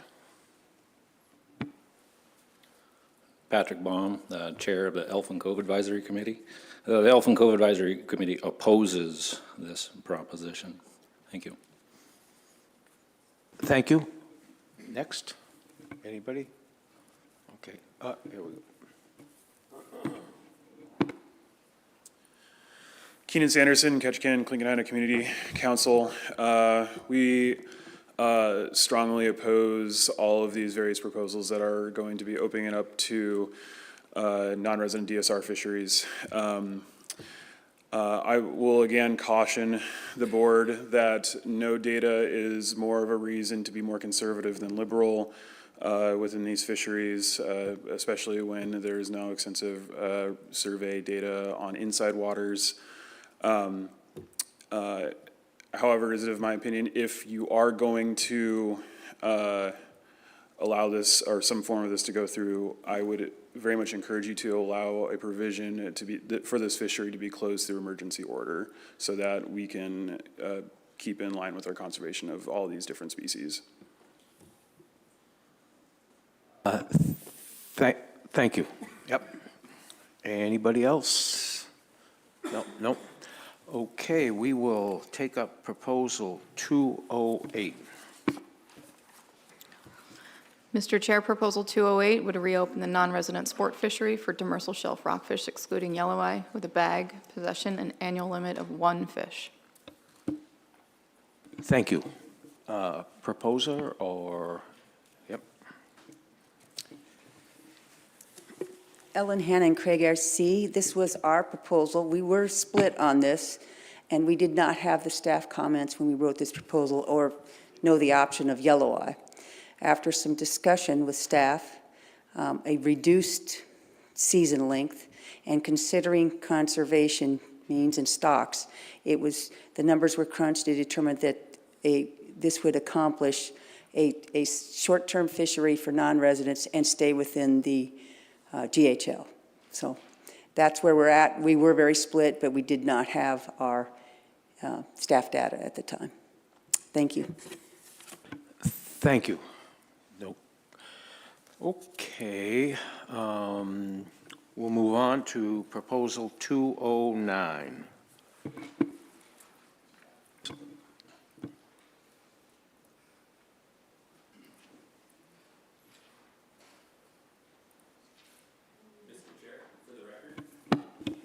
Mr. Chair, for the record, Jake Vilaskevich, Assistant Area Management Biologist for the Sitka area with the Division of Sportfish.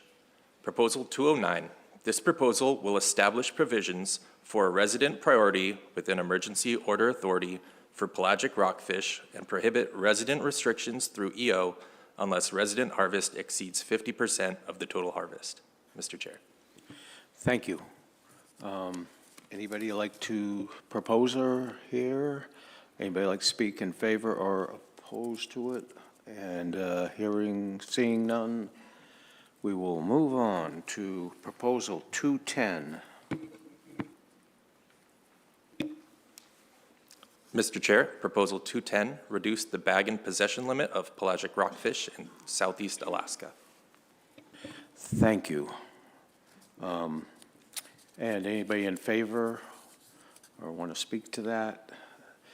And seeing none, we will move on to our last proposal, and that is 211.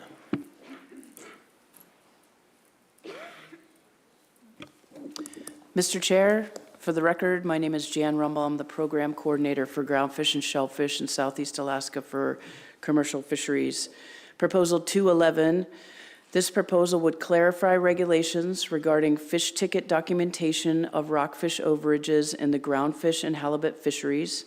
The proposal would also add a demersal shelf rockfish overage reporting requirement for the eastern Gulf of Alaska salmon troll fishery. Mr. Chair. Thank you. Anybody like to speak to this last proposal?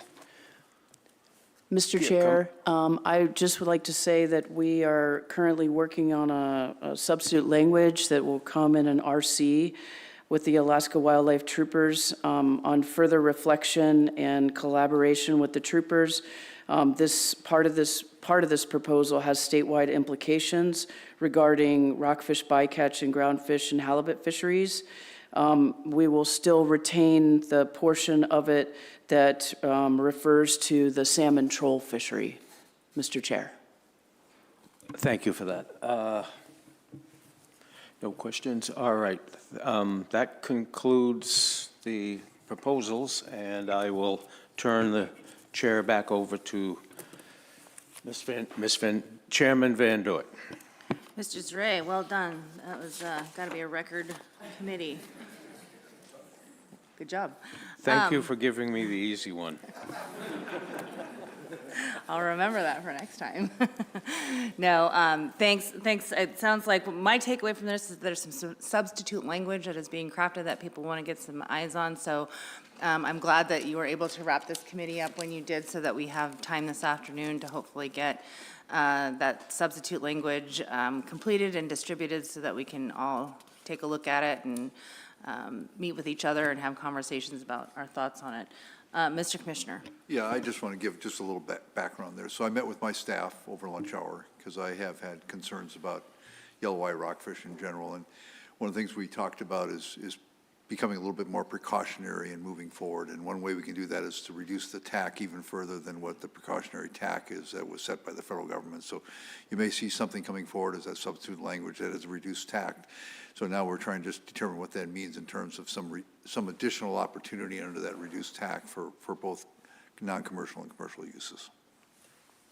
And of course, my advice to department and also to individuals, if you're working on substitute language or amended language that you have submitted as an RC or intend to submit as an RC, I highly encourage you to get with a board member to help usher that language through our process, our deliberative process when we get there. So reach out, speak to a board member if you've got substitute language. Just because you submitted it as an RC does not guarantee that a board member is going to pick it up. We would like to take the time to make sure that we have the regulatory specialist have eyes on it and make sure that the language is ready for our deliberations. So there's ample time this afternoon to do that. I would encourage everyone who's got substitute language or amendments that they'd like to see to existing proposals to take advantage of it.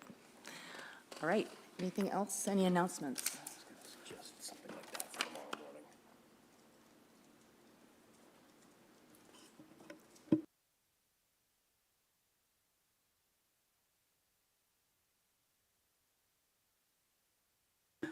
So Director Nelson just handed me a recommendation to share with folks, and that's would be beneficial to get RCs for Committee 1 submitted absolutely no later than 8 a.m. so that we can distribute those RCs by 8:30 a.m. or sooner so that we can begin deliberations around 9 a.m.